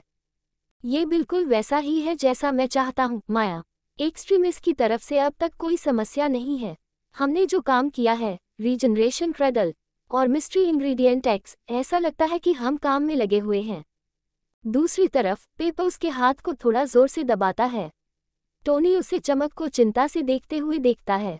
वह उसे एक आश्वस्त मुस्कान देने की कोशिश करता है, लेकिन ये स्पष्ट है कि वह जो देख रही है उससे वह थोड़ी बेचैन है। दूसरी तरफ माया, अविश्वसनीय। मुझे नहीं पता कि आपने जो स्थिरीकरण एजेंट इस्तेमाल किया था टोनी। लेकिन जो भी है वह एकदम सही है। टोनी ने इस पर गुनगुनाया। नहीं, उसने माया, हेलेन या पेपर को नहीं बताया था कि वह सुपर सोल्जर ब्लड को चीजों में लेकर आया है। खून को मास्क करना, जिसे आसानी से एक नए सुपर सोल्जर सीरम में बदल दिया गया था, एक्सट्रीमिस्ट के लिए स्थिरीकरण एजेंट के रूप में उसे किसी को भी परेशान किए बिना इसे पेश करने की अनुमति देता था। उसे यकीन नहीं था कि वह उन्हें कब बताएगा, या यहाँ तक कि वह उन्हें बताएगा भी या नहीं। खैर, वह निश्चित रूप से अंततः पेपर को बताएगा, लेकिन पहले हमारे व्यक्तिगत उपयोग के लिए। हाँ, हालांकि स्थिरीकरण एजेंट इसके कुछ दुष्प्रभाव हैं। हम अभी इसका उपयोग सामान्य आबादी में एक्सट्रीमिस्ट फैलाने के लिए नहीं कर पाएंगे। ये लुभावना था। सभी को सुपरह्यूमन बनाओ और कोई भी सुपरह्यूमन नहीं होगा, है ना?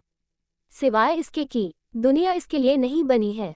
अगर अचानक सभी की नसों में सुपर सोल्जर सीरम और एक्सट्रीमिस्ट का मिश्रण हो जाए, तो वे रातों रात सभ्यता को नष्ट कर देंगे। सीरम के लिए सही मानसिक दृढ़ता के बिना लोगों को अलग कर दे, तो भी दुनिया को बहुत ज्यादा नुकसान होगा, जो अरबों सुपर सोल्जर्स को ध्यान में रखकर नहीं बनाया गया था। माया उदास दिखती है। क्या? लेकिन मैंने सोचा, इससे पहले कि वह बहुत परेशान हो, टोनी उसका हाथ अपने चमकते हुए हाथ में लेता है और उसे एक चमकदार मुस्कान देता है। माया, चिंता मत करो, हम एक्सट्रीमिस्ट पर काम करते रहेंगे। साल के अंत तक मुझे उम्मीद है कि हमारे पास अस्पतालों में इस्तेमाल के लिए इसका कम से कम एक संस्करण होगा, सर्जरी के लिए, जैसा कि मैंने किया था। और अगले साल तक मैं किलियन से पीड़ित विकलांग लोगों के लिए पतला संस्करण बनाना चाहता हूँ। हम दुनिया को एक बेहतर जगह बनाएंगे, जैसा कि वह चाहता था। मुझ पर भरोसा करो। वह शांत हो जाती है और वह जानता है कि वह उस पर भरोसा करती है। अच्छा है, क्योंकि वह सच में ऐसा ही करता है। हालांकि उसी समय पेपर की ओर देखते हुए टोनी को एहसास हुआ कि उसे लाल बालों वाली लड़की को ये समझाने में बहुत मुश्किल होने वाली है कि वह आगे क्या करना चाहता है। टोनी अब शक्तिशाली है, मजबूत, सिर में गोली लगने के बाद भी शायद वह गिर न पाए। लेकिन अगर पेपर उसके साथ न हो तो इसका कोई मतलब नहीं है। सुरक्षित, किसी भी चीज से उबरने में सक्षम, विमान दुर्घटनाओं सहित। टोनी ने गहरी, कांपती हुई सांस छोड़ी। मजेदार, इस बिंदु तक पहुंचना आसान था। दूसरी ओर पेपर को उसे एक्सट्रीमिस्ट सुपर सोल्जर में बदलने के लिए राजी करना, ये कठिन होने वाला था। अध्याय 10, earning Zola. Fuck, Tony. Pepper की कराह उसके कानों के लिए संगीत की तरह है। भले ही टोनी एक बार, दो बार और फिर एक आखिरी बार उसके अंदर घुसता है और फिर चरम पर पहुंच जाता है। उसके नीचे पेपर लेटी हुई है, पसीने से लथपथ है और इस बिंदु तक उसके नीचे का बिस्तर भी भीग चुका है। टोनी के मुस्कुराते ही उसका शरीर एक पल के लिए कांपता है और फिर शांत हो जाता है। तुम ठीक हो, पैप? एक पल के लिए अपनी सांस थामने के बाद पेपर ने गुस्से में कहा। ठीक है, टोनी, लेकिन तुम अभी भी सख्त हो। मुझे नहीं लगता कि मैं आगे बढ़ पाऊंगा। धीरे से मुस्कुराते हुए टोनी बस उससे अलग हो जाता है और अपना सिर हिलाता है। ठीक है पेपर, तुम्हें खुद को बहुत ज्यादा जोर लगाने की जरूरत नहीं है। हालांकि यह सच है कि वह आगे बढ़ सकता है, लेकिन वह अपने नीचे की खूबसूरत लाल बालों वाली लड़की को चोट पहुंचाने का जोखिम नहीं उठाने वाला है। वह उससे ऐसी कोई मांग नहीं करने वाला है जिससे उसकी सेहत को खतरा हो। हालांकि यह पेपर को उस तरफ देखने से नहीं रोकता जहां माया हान है। सेन को बेहोशी की हालत में लिटा दिया गया है। तीनों पिछले कुछ समय से इस काम में लगे हुए हैं, वास्तव में घंटों से, और टोनी ने मुश्किल से पसीना बहाया है। पेपर और माया हालांकि वे अपनी सीमा तक पहुंच चुके हैं। अपने निचले होंठ को काटते हुए पेपर ने कांपती हुई सांस छोड़ी। शायद तुम हेलेन से बात कर सको। टोनी ने हंसते हुए अपनी आंखें घुमाई। मैं डॉक्टर चो को सिर्फ इसलिए प्रपोज नहीं करने जा रहा हूं क्योंकि मैंने तुम दोनों को थका दिया है, पेपर। मैं उसे असहज नहीं करना चाहता। माया एक चीज थी, मुझे पता था कि वह हमारे साथ रहना पसंद करेगी। हेलेन, अच्छा, हम देखेंगे। मैं कोई अतृप्त इनक्यूबस नहीं हूं क्योंकि मैं थोड़ा मजबूत हूं, पेपर। मैं हेलेन को पकड़कर उसके साथ अपना रास्ता नहीं बना सकता।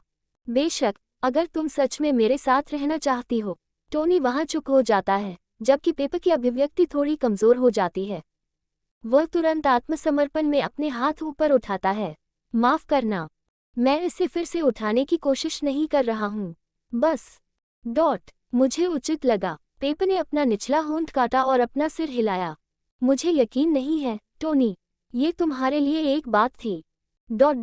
तुम्हें अपने सिर पर बाकी की जिंदगी एक प्रतीकात्मक गिलोटिन ब्लेड के साथ नहीं जीना चाहिए था।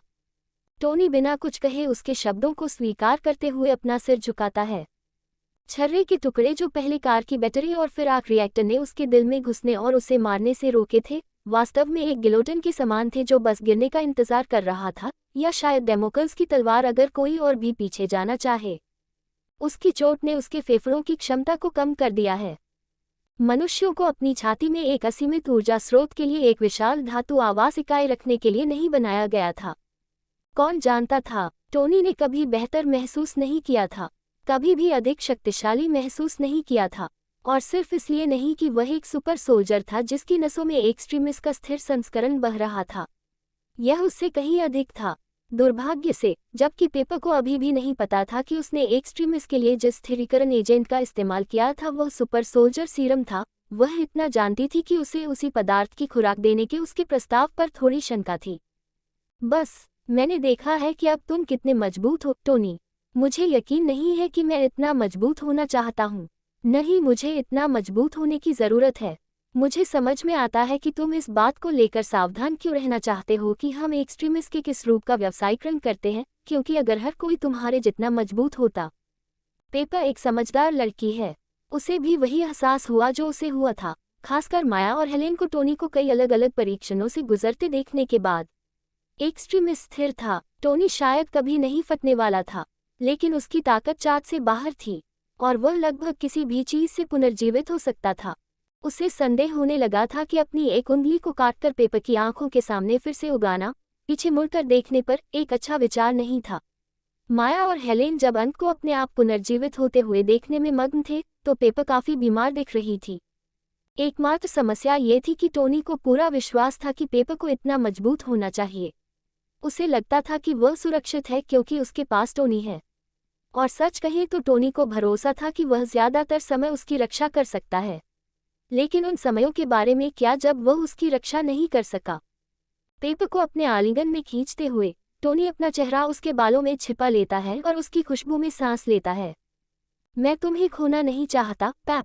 वह उसे वापस गले लगाती है और वे एक पल के लिए चुपचाप वहां बैठते हैं। अंत में वह जवाब देती है, हालांकि उसकी आवाज पहले से ही नींद से भरी हुई है। उसने उसे भी थका दिया है, जैसे उसने माया को किया था। तुम नहीं करोगे, टोनी। तुम्हें चिंता करने की जरूरत नहीं है। सब कुछ ठीक हो जाएगा। उसे वास्तव में कुछ भी पता नहीं है। वह उसे बताने के लिए लगभग ललचा रहा है, लगभग ये समझाने के लिए ललचा रहा है कि नहीं, सब कुछ ठीक नहीं होगा। लेकिन माया वही है और पेपर जल्दी ही सो जाता है। टोनी अभी भी निर्णायक है। वह कुछ देर के लिए दोनों महिलाओं के साथ लेटा रहता है, फिर एक आह भरता है और धीरे धीरे खुद को उनके चंगुल से छुड़ाता है। वे दोनों वास्तव में जागने के लिए बहुत थके हुए हैं और अंत में जब वह उन्हें देखने के लिए मुड़ता है तो वे एक दूसरे को पकड़ लेते हैं। फिर वह छत की ओर देखता है। हम तैयार हैं, जे? हाँ सर। कैंप लेह। यह एक पौराणिक स्थान था, हालांकि केवल कुछ चुनिंदा लोगों के लिए। जो लोग इसके इतिहास से परिचित थे वे जानते थे कि यह वह स्थान था जहां स्टीव रोजर्स को महान डॉक्टर अब्राहम एर्स्किन द्वारा कैप्टन अमेरिका के रूप में भर्ती किया गया था। इससे भी अधिक गहराई से द्वितीय विश्व युद्ध के बाद कैंप लेह पहली शील्ड सुविधा बन गई, जिसका मुख्य कार्यालय एक गोला बारूद बनकर के रूप में छिपा हुआ था। शील्ड के कुछ शीर्ष अधिकारियों ने व्यक्तिगत रूप से इस सुविधा को चलाया था। चेस्टर फिलिप्स, पैगी कार्टर और हॉवर्ड स्टॉक जैसे प्रसिद्ध नाम। हालांकि उन तीनों में से किसी को भी यह नहीं पता था कि उन्होंने अनजाने में अपने बीच एक षड्यंत्र को आमंत्रित किया था।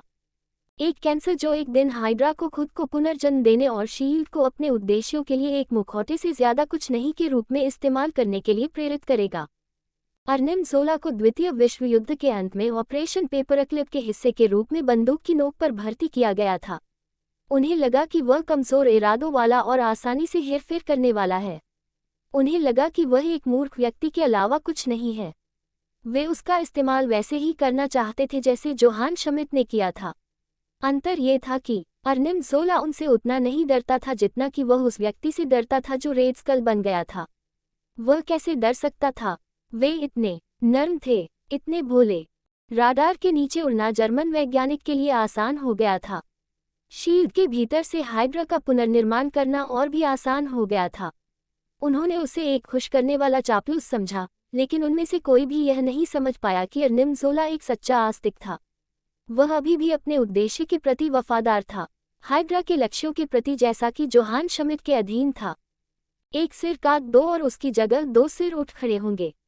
उन्हें लगा कि उन्होंने हाइड्रा को नष्ट कर दिया है, लेकिन वास्तव में उन्होंने बस उसे बचाया ताकि वह और संगठन एक और दिन लड़ने के लिए जीवित रह सके।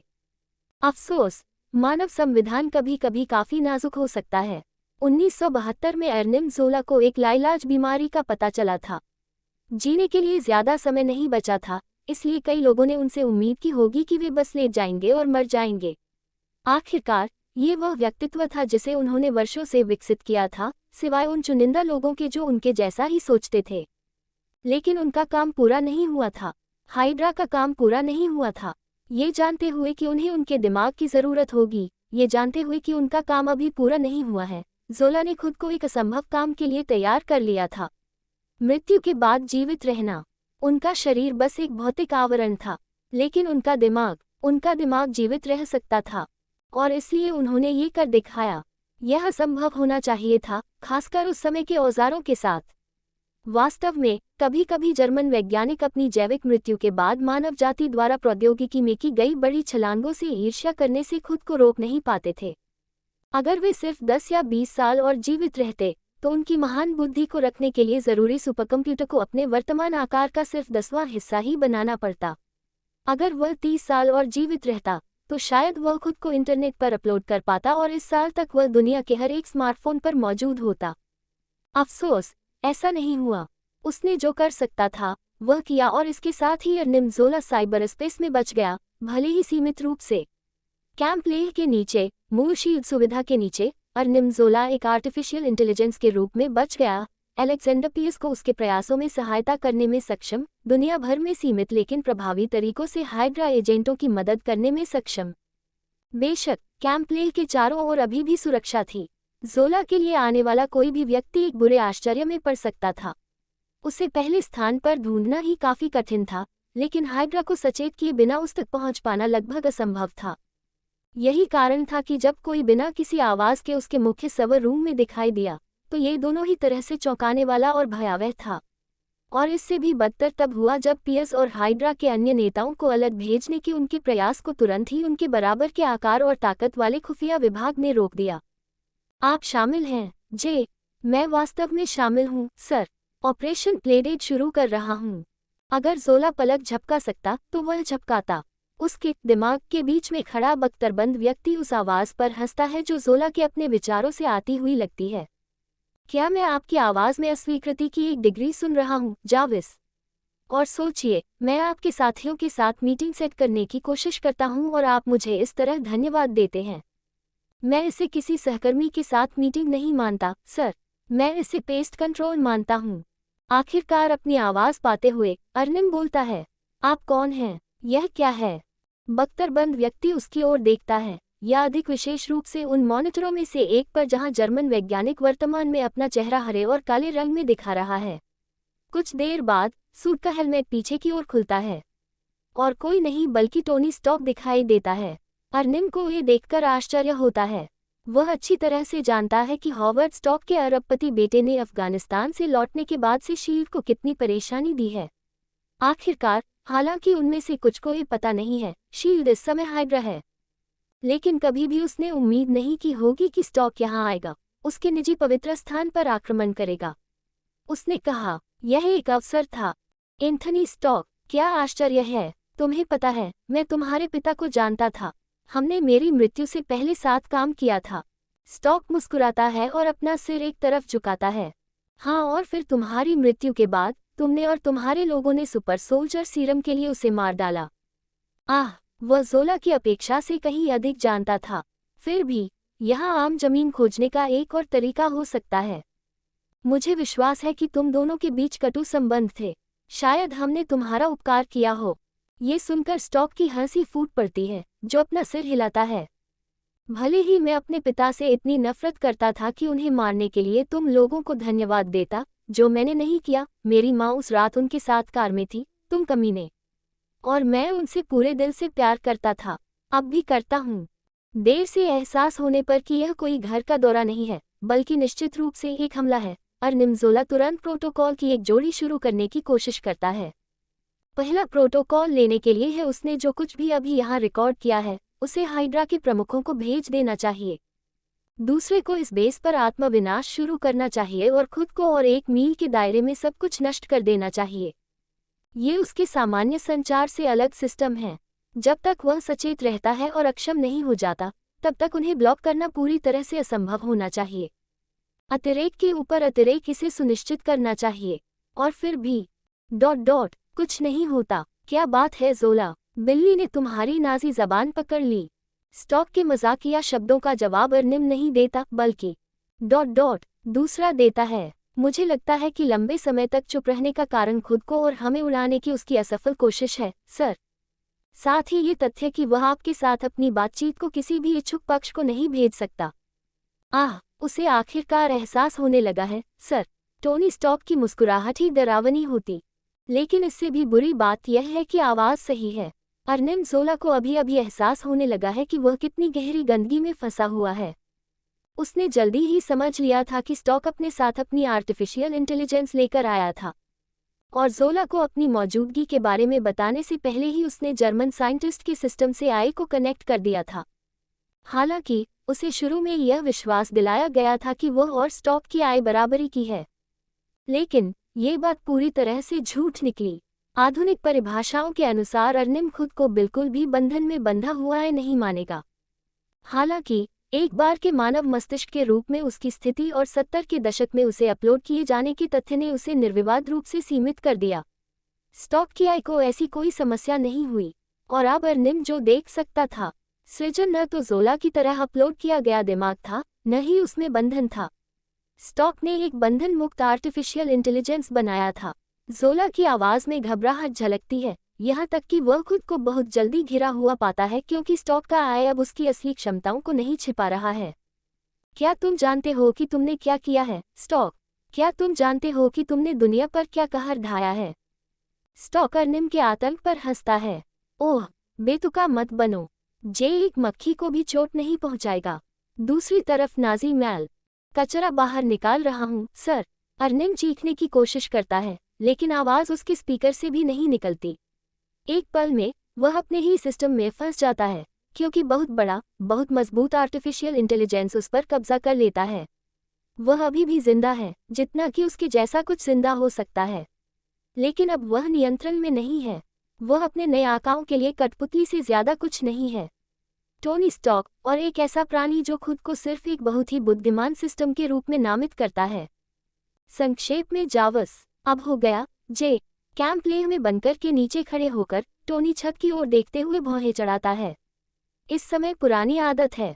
एक पल के बाद जाविस की आवाज आती है, हमेशा की तरह पॉश और ब्रिटिश। हाँ सर, अर्निम जोला को पकड़ लिया गया है। वह सारी जानकारी जो उसके पास थी अब हमारी है। शील्ड और हाइड्रा डेटाबेस में उसके सभी पिछले दरवाजे अब हमारे हैं, भले ही वे मुझे उन तरीकों से रोकने में कामयाब हो जाएं जिनका मैं पहले से ही उनकी जानकारी लूटने के लिए इस्तेमाल कर रहा हूँ। टोनी मुस्कुराता है, अपनी सांसों में बुदबुदाने से खुद को रोक नहीं पाता। तुम्हारा सारा बेस हमारा है। बिल्कुल सर। मुस्कुराहट को और चौड़ा करते हुए टोनी एक पल के लिए इधर उधर देखता है।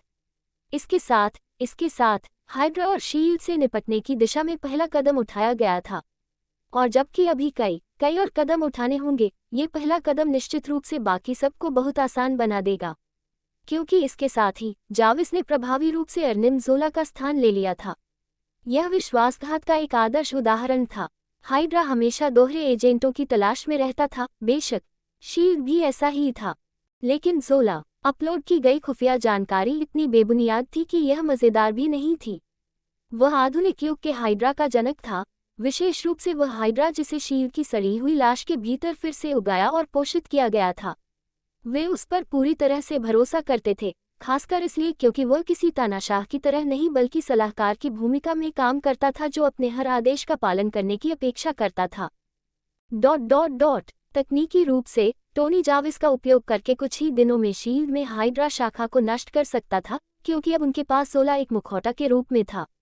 हालांकि वह ऐसा नहीं करेगा, क्योंकि टोनी के पास योजनाएं थीं और उन योजनाओं में हाइड्रा का उपयोग तब तक करना शामिल था जब तक कि वे अब उपयोगी न हों। पियर्स और उन सभी को एक दिन उनका हक मिलना ही था, बस आज या कल नहीं। फिर भी एक पल के बाद उसके चेहरे से मुस्कान गायब हो जाती है, क्योंकि वह खुद को अपनी मौजूदा वास्तविक समस्या के बारे में सोचते हुए पाता है।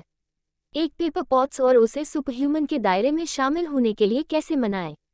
वह कुछ अन्य लोगों को भी एक्सट्रीमिस्ट सुपर सोल्जर सीरम देना चाहता था, लेकिन जब तक वह नहीं कहती, वह अपना जाल नहीं फैलाएगा। पेपर को उसके बाद दूसरे स्थान पर होना था, अन्यथा किसी और को यह नहीं मिल पाता। बस उसे यकीन नहीं था कि उसे कैसे समझाए कि उसकी ज़रूरत कितनी गंभीर थी। अगर मैं ऐसा कर सकता हूँ सर। आंखें झपकाते हुए टोनी अपने विचारों से ऊपर देखता है। हाँ जे, मैं बता सकता हूँ कि आप इस बात से जूझ रहे हैं कि मिस पॉट्स को कैसे समझाएं कि उन्हें एक्सट्रीमिस्ट के सबसे शक्तिशाली रूप की ज़रूरत है। क्या आपने ये बताने पर विचार किया है? क्या तुम उसे सच बता पाओगे? टोनी का मुंह खुलता है और फिर बंद हो जाता है। थोड़ी देर बाद वह हंसता है। बेशक मैंने किया है जे, मुझे पता है कि तुमने मुझ पर विश्वास किया, लेकिन अगर वह नहीं करती तो क्या होगा? अगर उसे लगता है कि मैं झूठ बोल रहा हूँ, अगर उसे लगता है कि मैं पागल हूँ तो क्या होगा? सभी मौजूदा अनुमानों के आधार पर ये वो पाने का सबसे अच्छा तरीका है जो आप चाहते हैं सर। बेशक आपका दूसरा विकल्प उसकी इच्छा के विरुद्ध उसे खुराक देना है सर। टोनी इस पर झिझकता है। वह ऐसा नहीं करना चाहता। उसे अभी भी कुछ बार लुभाया गया है, लेकिन वह पेपर को चोट पहुंचाने के लिए कुछ भी नहीं करना चाहता है और विश्वास का उल्लंघन बहुत हानिकारक होगा। उसने कहा, भाड़ में जाओ जे, शायद तुम सही हो, शायद मुझे उसे बताना होगा। टोनी का दिमाग दुविधा पर विचार करते हुए घूमता है। पेपर को सुरक्षित रहने की जरूरत है और इसका मतलब है कि उसे मजबूत और खुद का बचाव करने में सक्षम होने की जरूरत है। मूल समय रेखा में उससे एक्सट्रीमिस्ट को हटाना सबसे अधिक समझदारी भरा था, क्योंकि वह स्थिर नहीं थी और निरंतर निगरानी और दवा की ताज़ा खुराक के बिना वह भी बाकी सभी की तरह ही मर जाती। लेकिन टोनी इस बात से इनकार नहीं कर सकता था कि वह चाहता था कि वह बस उस लानत की चीज़ को स्थिर कर दे ताकि वह कुछ साल बाद विमान दुर्घटना से बच जाती। अब उसने पेपर को इतना कमज़ोर, इतना असुरक्षित रहने से मना कर दिया। और इसका मतलब था कि जाविस सही था। उसके पास केवल 2 विकल्प थे, उसे खतरे के बारे में समझाने के लिए उसे सच बताना या उसकी जानकारी के बिना उसे खुराक देना। अध्याय 11, सच बताना। जीवन आपके पास तेजी से आया। अगर 2008 ने पेपर पॉट्स को अब तक एक चीज़ सिखाई है तो वह ये सरल तथ्य है। साल की शुरुआत में उसने अपने बॉस को आतंकवादियों के हाथों खो दिया था और यह निश्चित नहीं था कि वह उसे वापस पा सकेगी या नहीं। क्या स्टॉक इंडस्ट्री जो उसके बिना जीवित रह पाएगी, या क्या उसके पास सब कुछ खत्म होने तक नौकरी भी होगी। फिर 3 महीने बाद वह ठीक हो गया और अचानक सब कुछ बिजली की गति से चलने लगा। पेपर ने खुद को टोनी स्टॉक के साथ रिश्ते में पाया। वह पहले से कहीं ज्यादा उस आदमी के प्यार में पागल हो गई और आखिरकार उसके साथ एक महिला को अपने बिस्तर पर लाने की साजिश रची ताकि वे दोनों उसके साथ अपना रास्ता बना सकें। मजेदार बात यह है कि 2 घंटे पहले पेपर की सबसे बड़ी प्राथमिकता ये पता लगाने की कोशिश कर रही थी कि टोनी के बिस्तर पर उनके जीवन की दूसरी महिला को कैसे बहकाया जाए। टोनी शायद दक्षिण कोरियाई वैज्ञानिक से कुछ बहुत स्पष्ट संकेतों को देखे बिना हेलेन चो पर कदम नहीं रखना चाहता था, लेकिन सच में पेपर को पहले से ही ऐसा लग रहा था कि वे वहां थे। वह वास्तव में उन्हें नोटिस करने के लिए बहुत व्यस्त था। उसे पूरा विश्वास था कि वह हेलेन को उनके अजीब बेडरूम की गतिशीलता में शामिल कर सकती है, टोनी के अस्तबल में एक तीसरी महिला को जोड़ सकती है और संभवतः अब सुपरह्यूमन अरबपति को थका सकती है जिसे वह डेट कर रही थी। लेकिन फिर 2 घंटे पहले टोनी उसके पास आया और उसे अपने साथ आने के लिए कहा। वह उसे इस कमरे में ले आया था जिसे अब पेपर समझ रही थी कि शायद टोनी के पास उपलब्ध सबसे सुरक्षित कमरा था, और उसने उसे बातें बतानी शुरू कर दी थीं।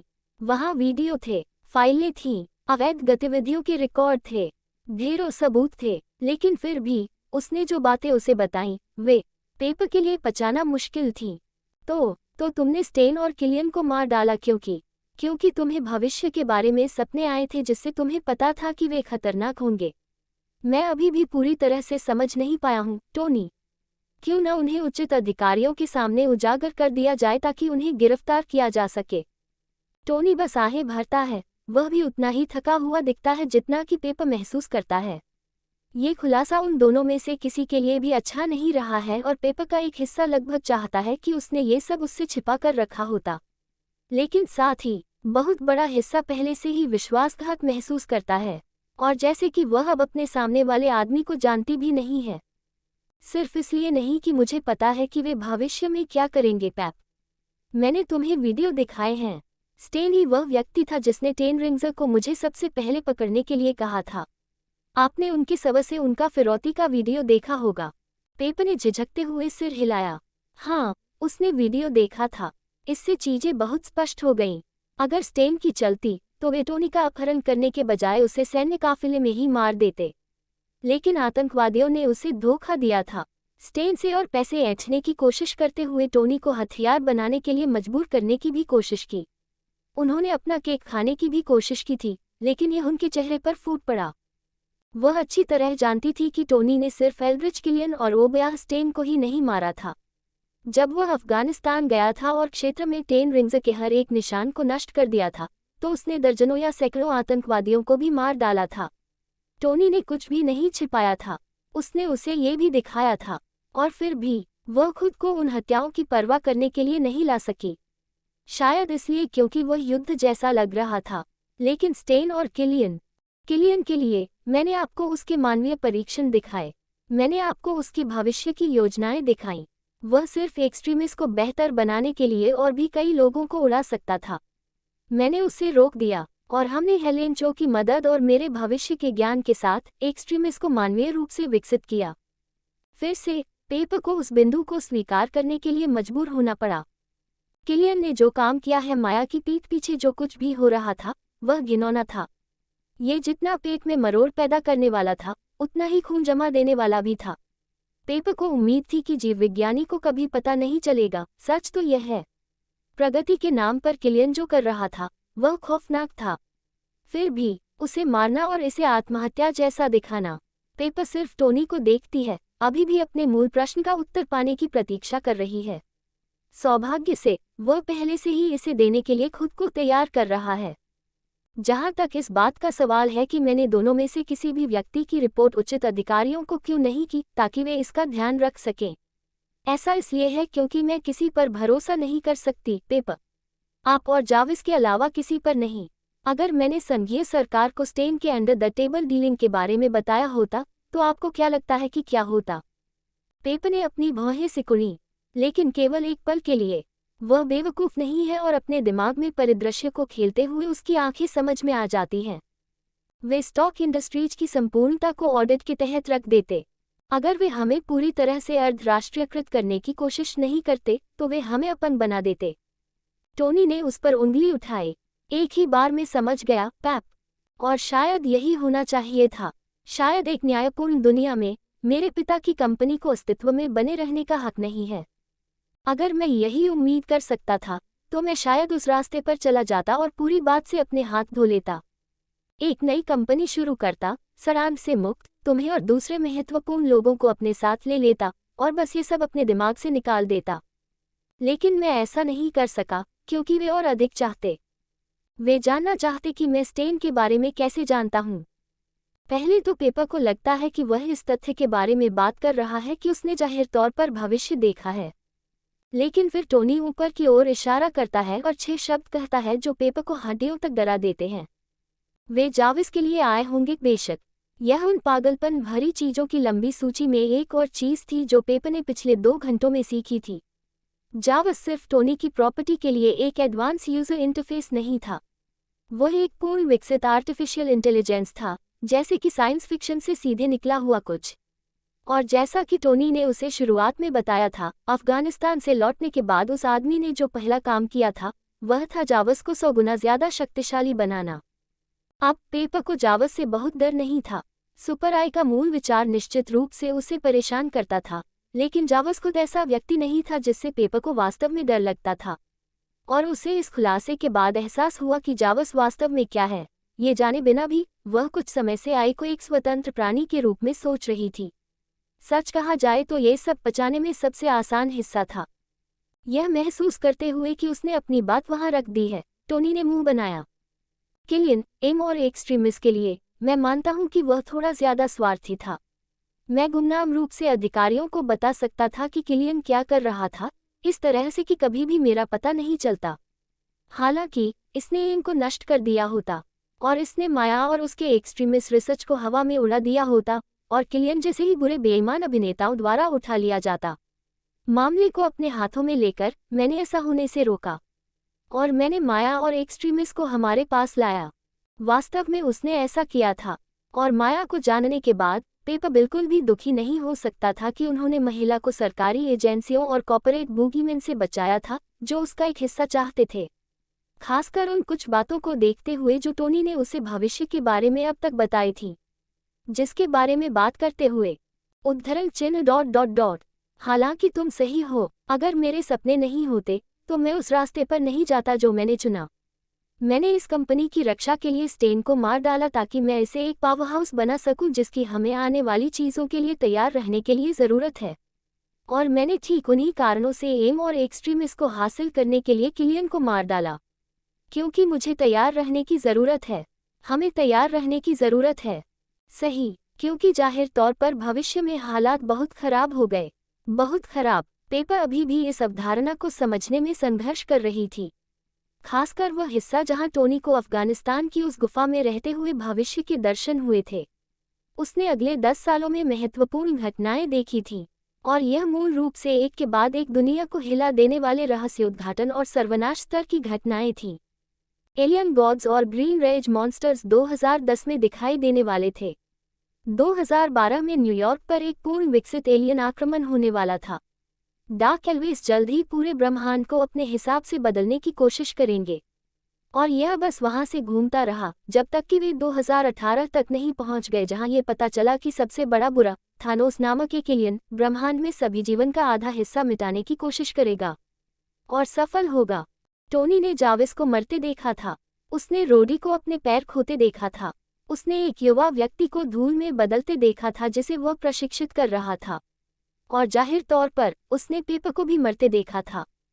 ये बहुत कुछ था, और फिर भी अगर आपको सर के कथनों पर यकीन करने में मुश्किल हो रही है सुश्री पॉट्स, तो मैंने सर द्वारा मुझे उनके दर्शनों के बारे में बताए जाने के बाद पिछले कई महीनों का अध्ययन किया है। अब तक उन्होंने जो कुछ भी बताया है वह बिल्कुल वैसा ही हुआ है जैसा उन्होंने भविष्यवाणी की थी, सुरक्षित उन चीज़ों के लिए जिन्हें हमने अपने कामों से टाला है। बस यही था। जाविस अपने निर्माता के पीछे 100% खड़ा था। एआई ने टोनी को पेपर को वह सब दिखाने में मदद की थी जो उसके पास अब तक था, स्टेन और किलियन के अपराधों के पीछे के सबूत, भविष्य के लिए उसकी योजनाएं। और जाविस निश्चित रूप से टोनी के दर्शन पर पूरी तरह से विश्वास करता हुआ प्रतीत हुआ। पेपर भी विश्वास करना चाहता था। सच में ये सब बहुत काल्पनिक लग रहा था। जाविस के शब्दों पर टोनी उत्साहित हो गया। मुझे लगता है कि हम थोड़ी देर इंतजार कर सकते हैं, कुछ और महीने बीत जाने दें। ऐसी बहुत सी चीज़ें हैं जो मैं आपको बता सकता हूँ कि आने वाले दिनों और हफ्तों में होंगी। उनमें से कुछ, वैसे मैं एक अरबपति हूँ, इसलिए मेरे लिए उन्हें पहले से व्यवस्थित करना मुश्किल नहीं होगा। लेकिन कुछ और भी हैं, ऐसी चीज़ें हैं जो मैं संभवतः नकली नहीं बना सकता। तब शायद आप मुझ पर विश्वास करेंगे। पेपर अपना सिर हिलाती है। ऐसा नहीं है कि मैं आप पर विश्वास नहीं करता टोनी, मैं बस ये सब समझने में संघर्ष कर रही हूँ। सिर हिलाते हुए टोनी आगे बढ़ता है और अपना हाथ उसके हाथ पर रखता है। मैं समझ गया, पैप। मुझे खेद है कि मुझे ये सब तुम पर फेंकना पड़ रहा है, लेकिन मुझे अब पहले से कहीं ज्यादा तुम्हारी ज़रूरत है, और मुझे तुम्हारी सुरक्षा की ज़रूरत है। सही मामले का सार। पेपर बेवकूफ़ नहीं थी। वह समझ गई कि टोनी उसे अब सब कुछ क्यों बता रहा था। ये सोचना मज़ेदार है कि अगर वह उसे एक्सट्रीमिस्ट की खुराक देने के बारे में मना नहीं करती ताकि वह भी उसके जैसी मजबूत और टिकाऊ हो जाए, तो शायद उसने उसे कभी नहीं बताया होता। अगर उसने उसी पल दवा स्वीकार कर ली होती जब उसने उसे बताया कि वह उसे ये देना चाहता है, तो वह उसे हर चीज़ के बारे में अंधेरे में छोड़ देता। उसका एक हिस्सा ऐसा महसूस करता है कि उसे इस बारे में गुस्सा होना चाहिए, लेकिन फिर वह सोचती है कि उसके लिए यह मानना कितना मुश्किल है कि यह सब सच है। वह टोनी पर भरोसा करती है, सच में करती है, लेकिन क्या होगा अगर वह सिर्फ भ्रम में था? सिवाय नहीं, वह अफगानिस्तान से बहुत कुछ जानते हुए वापस आया था, इसलिए ये सिर्फ भ्रम नहीं था। वह एक पल के लिए सोचती है कि वह अभी क्या सोच रहा है। क्या उसे चिंता है कि वह फिर भी मना कर देगी, या इससे भी बदतर कि वह अधिकारियों को बता देगी कि उसने क्या किया है? क्या उसके पास योजना है कि अगर वह बदमाशी करती है तो क्या होगा? उसे चुप कराने की भी योजना है? नहीं। पेपर टोनी की आंखों में देखती है, वास्तव में उनमें देखती है, और वहां उसके लिए आशा और प्यार के अलावा कुछ नहीं देखती। निराशा और चिंता की एक स्वस्थ खुराक भी है, लेकिन जब वह उसे देखती है तो उसे संदेह या डर का एक भी अंश नहीं दिखता। टोनी स्टॉक को विश्वास नहीं होता कि वह उसे धोखा देगी, एक पल के लिए भी नहीं। आखिरकार यही बात पेपर के लिए सब कुछ तय कर देती है। वह यहाँ अपने सिर से ऊपर हो सकती है, लेकिन चीज़ों को देखने से लगता है कि टोनी बहुत बेहतर स्थिति में नहीं है, और निश्चित रूप से उसके पास जाविस है, जो शायद पेपर से कहीं बेहतर दाहिना हाथ है। लेकिन वह अभी भी टोनी की पीए है, और उसकी प्रेमिका है, और अगर उसे उसकी ज़रूरत होगी तो वह उससे दूर नहीं जाएगी, कभी नहीं। ठीक है, मैं तैयार हूँ। हमारे अगले कदम क्या हैं? टोनी चमक उठा, तुरंत चमक उठा। और सच में, मेरा मतलब है। अच्छा, बढ़िया, वाकई, मुझ पर विश्वास करने के लिए शुक्रिया मिस पॉट्स। अपनी पुरानी कॉल और जवाब पर थोड़ा मुस्कुराते हुए पेपर ने टोनी के नीचे से अपना हाथ बाहर निकाला, केवल उसका हाथ पलटने और उनकी उंगलियां आपस में बांधने के लिए। उसके हाथ को अच्छी तरह से दबाते हुए वह झुंझलाती है और दूसरा आधा हिस्सा पूरा करती है। हमेशा, मिस्टर स्टॉक। अभी भी मुस्कुराते हुए टोनी बगल की ओर देखता है। ठीक है, पहली बात यह है कि आपको एक्सट्रीमिस्ट सुपर सोल्जर सीरम की खुराक देनी है। इस पर पेपर की आंखें चौड़ी हो गईं। Tony, super soldier serum? उसकी ओर देखते हुए प्रतिभाशाली अरबपति पलकें झपकाता है। हाँ, मुझे लगा कि मैंने तुम्हें उस हिस्से के बारे में बताया था। जाविस ही वह है जो इसका उत्तर देता है। आपने नहीं बताया, सर। आपने अपनी प्रस्तुति में वह हिस्सा छोड़ दिया। मुझे लगता है कि यह उद्देश्यपूर्ण था। कराहते हुए टोनी अपने खाली हाथ से अपना चेहरा ढक लेता है। फिर अभी भी हाथ पकड़े हुए वह पेपर को बताता है कि 1991 में उसके माता पिता की मृत्यु क्यों हुई और उसने साइबेरिया में 5 जमे हुए दुष्ट सुपर सोल्जर्स को क्यों पाया, मार डाला और फिर वापस लाया ताकि वह उनके खून से एक सीरम संश्लेषित कर सके और उसे माया के एक्सट्रीमिस्ट के लिए स्थिर करने वाले एजेंट के रूप में इस्तेमाल कर सके।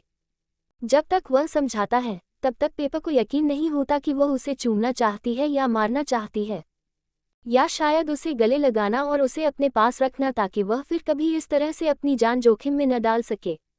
और ठीक है, आपको शायद शील्ड और हाइड्रा के बारे में भी पता होना चाहिए, और ये तथ्य कि जावस द्वारा उसे खाए जाने और उसका नाटक करने से पहले हाइड्रा के पास अपना खुद का AI था।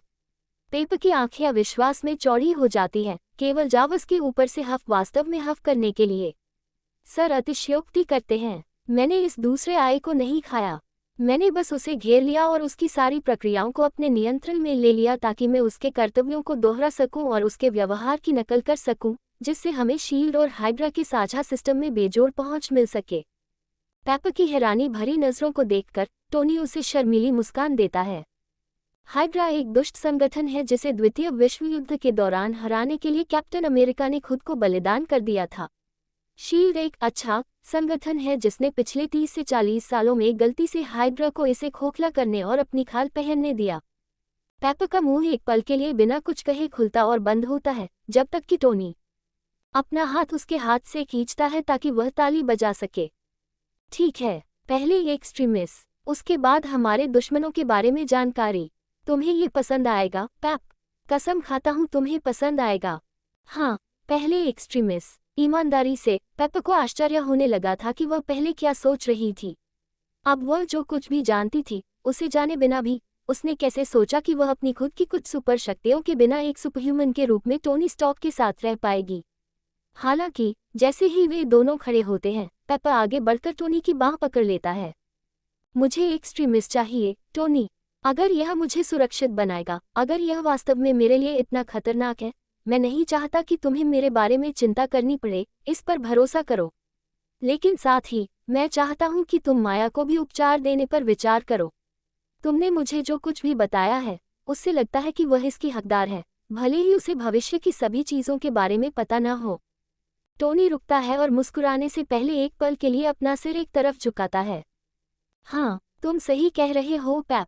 माया एक अच्छी लड़की है, चाहे अभी हो या भविष्य में। ऐसा कभी नहीं होगा जब किलियन ने हमें उससे बचाने की कोशिश करने के लिए उसे मार डाला हो। टोनी के जारी रहने पर भी पेपर इस पर झिझकती है। लेकिन पहले तुम, फिर हम माया से पूछते हैं कि क्या वह खुराक लेना चाहती है, और फिर हम कुछ वास्तविक कदम उठाना शुरू करते हैं। जैसे ही वह टोनी के पीछे कमरे से बाहर निकलती है, पेपर खुद को थोड़ा सा कांपने से नहीं रोक पाती। अगर टोनी ने अब तक जो कुछ भी किया है उसे वास्तविक कदम नहीं माना जाता, तो वह ये सोचकर कांप उठी कि क्या माना जाएगा।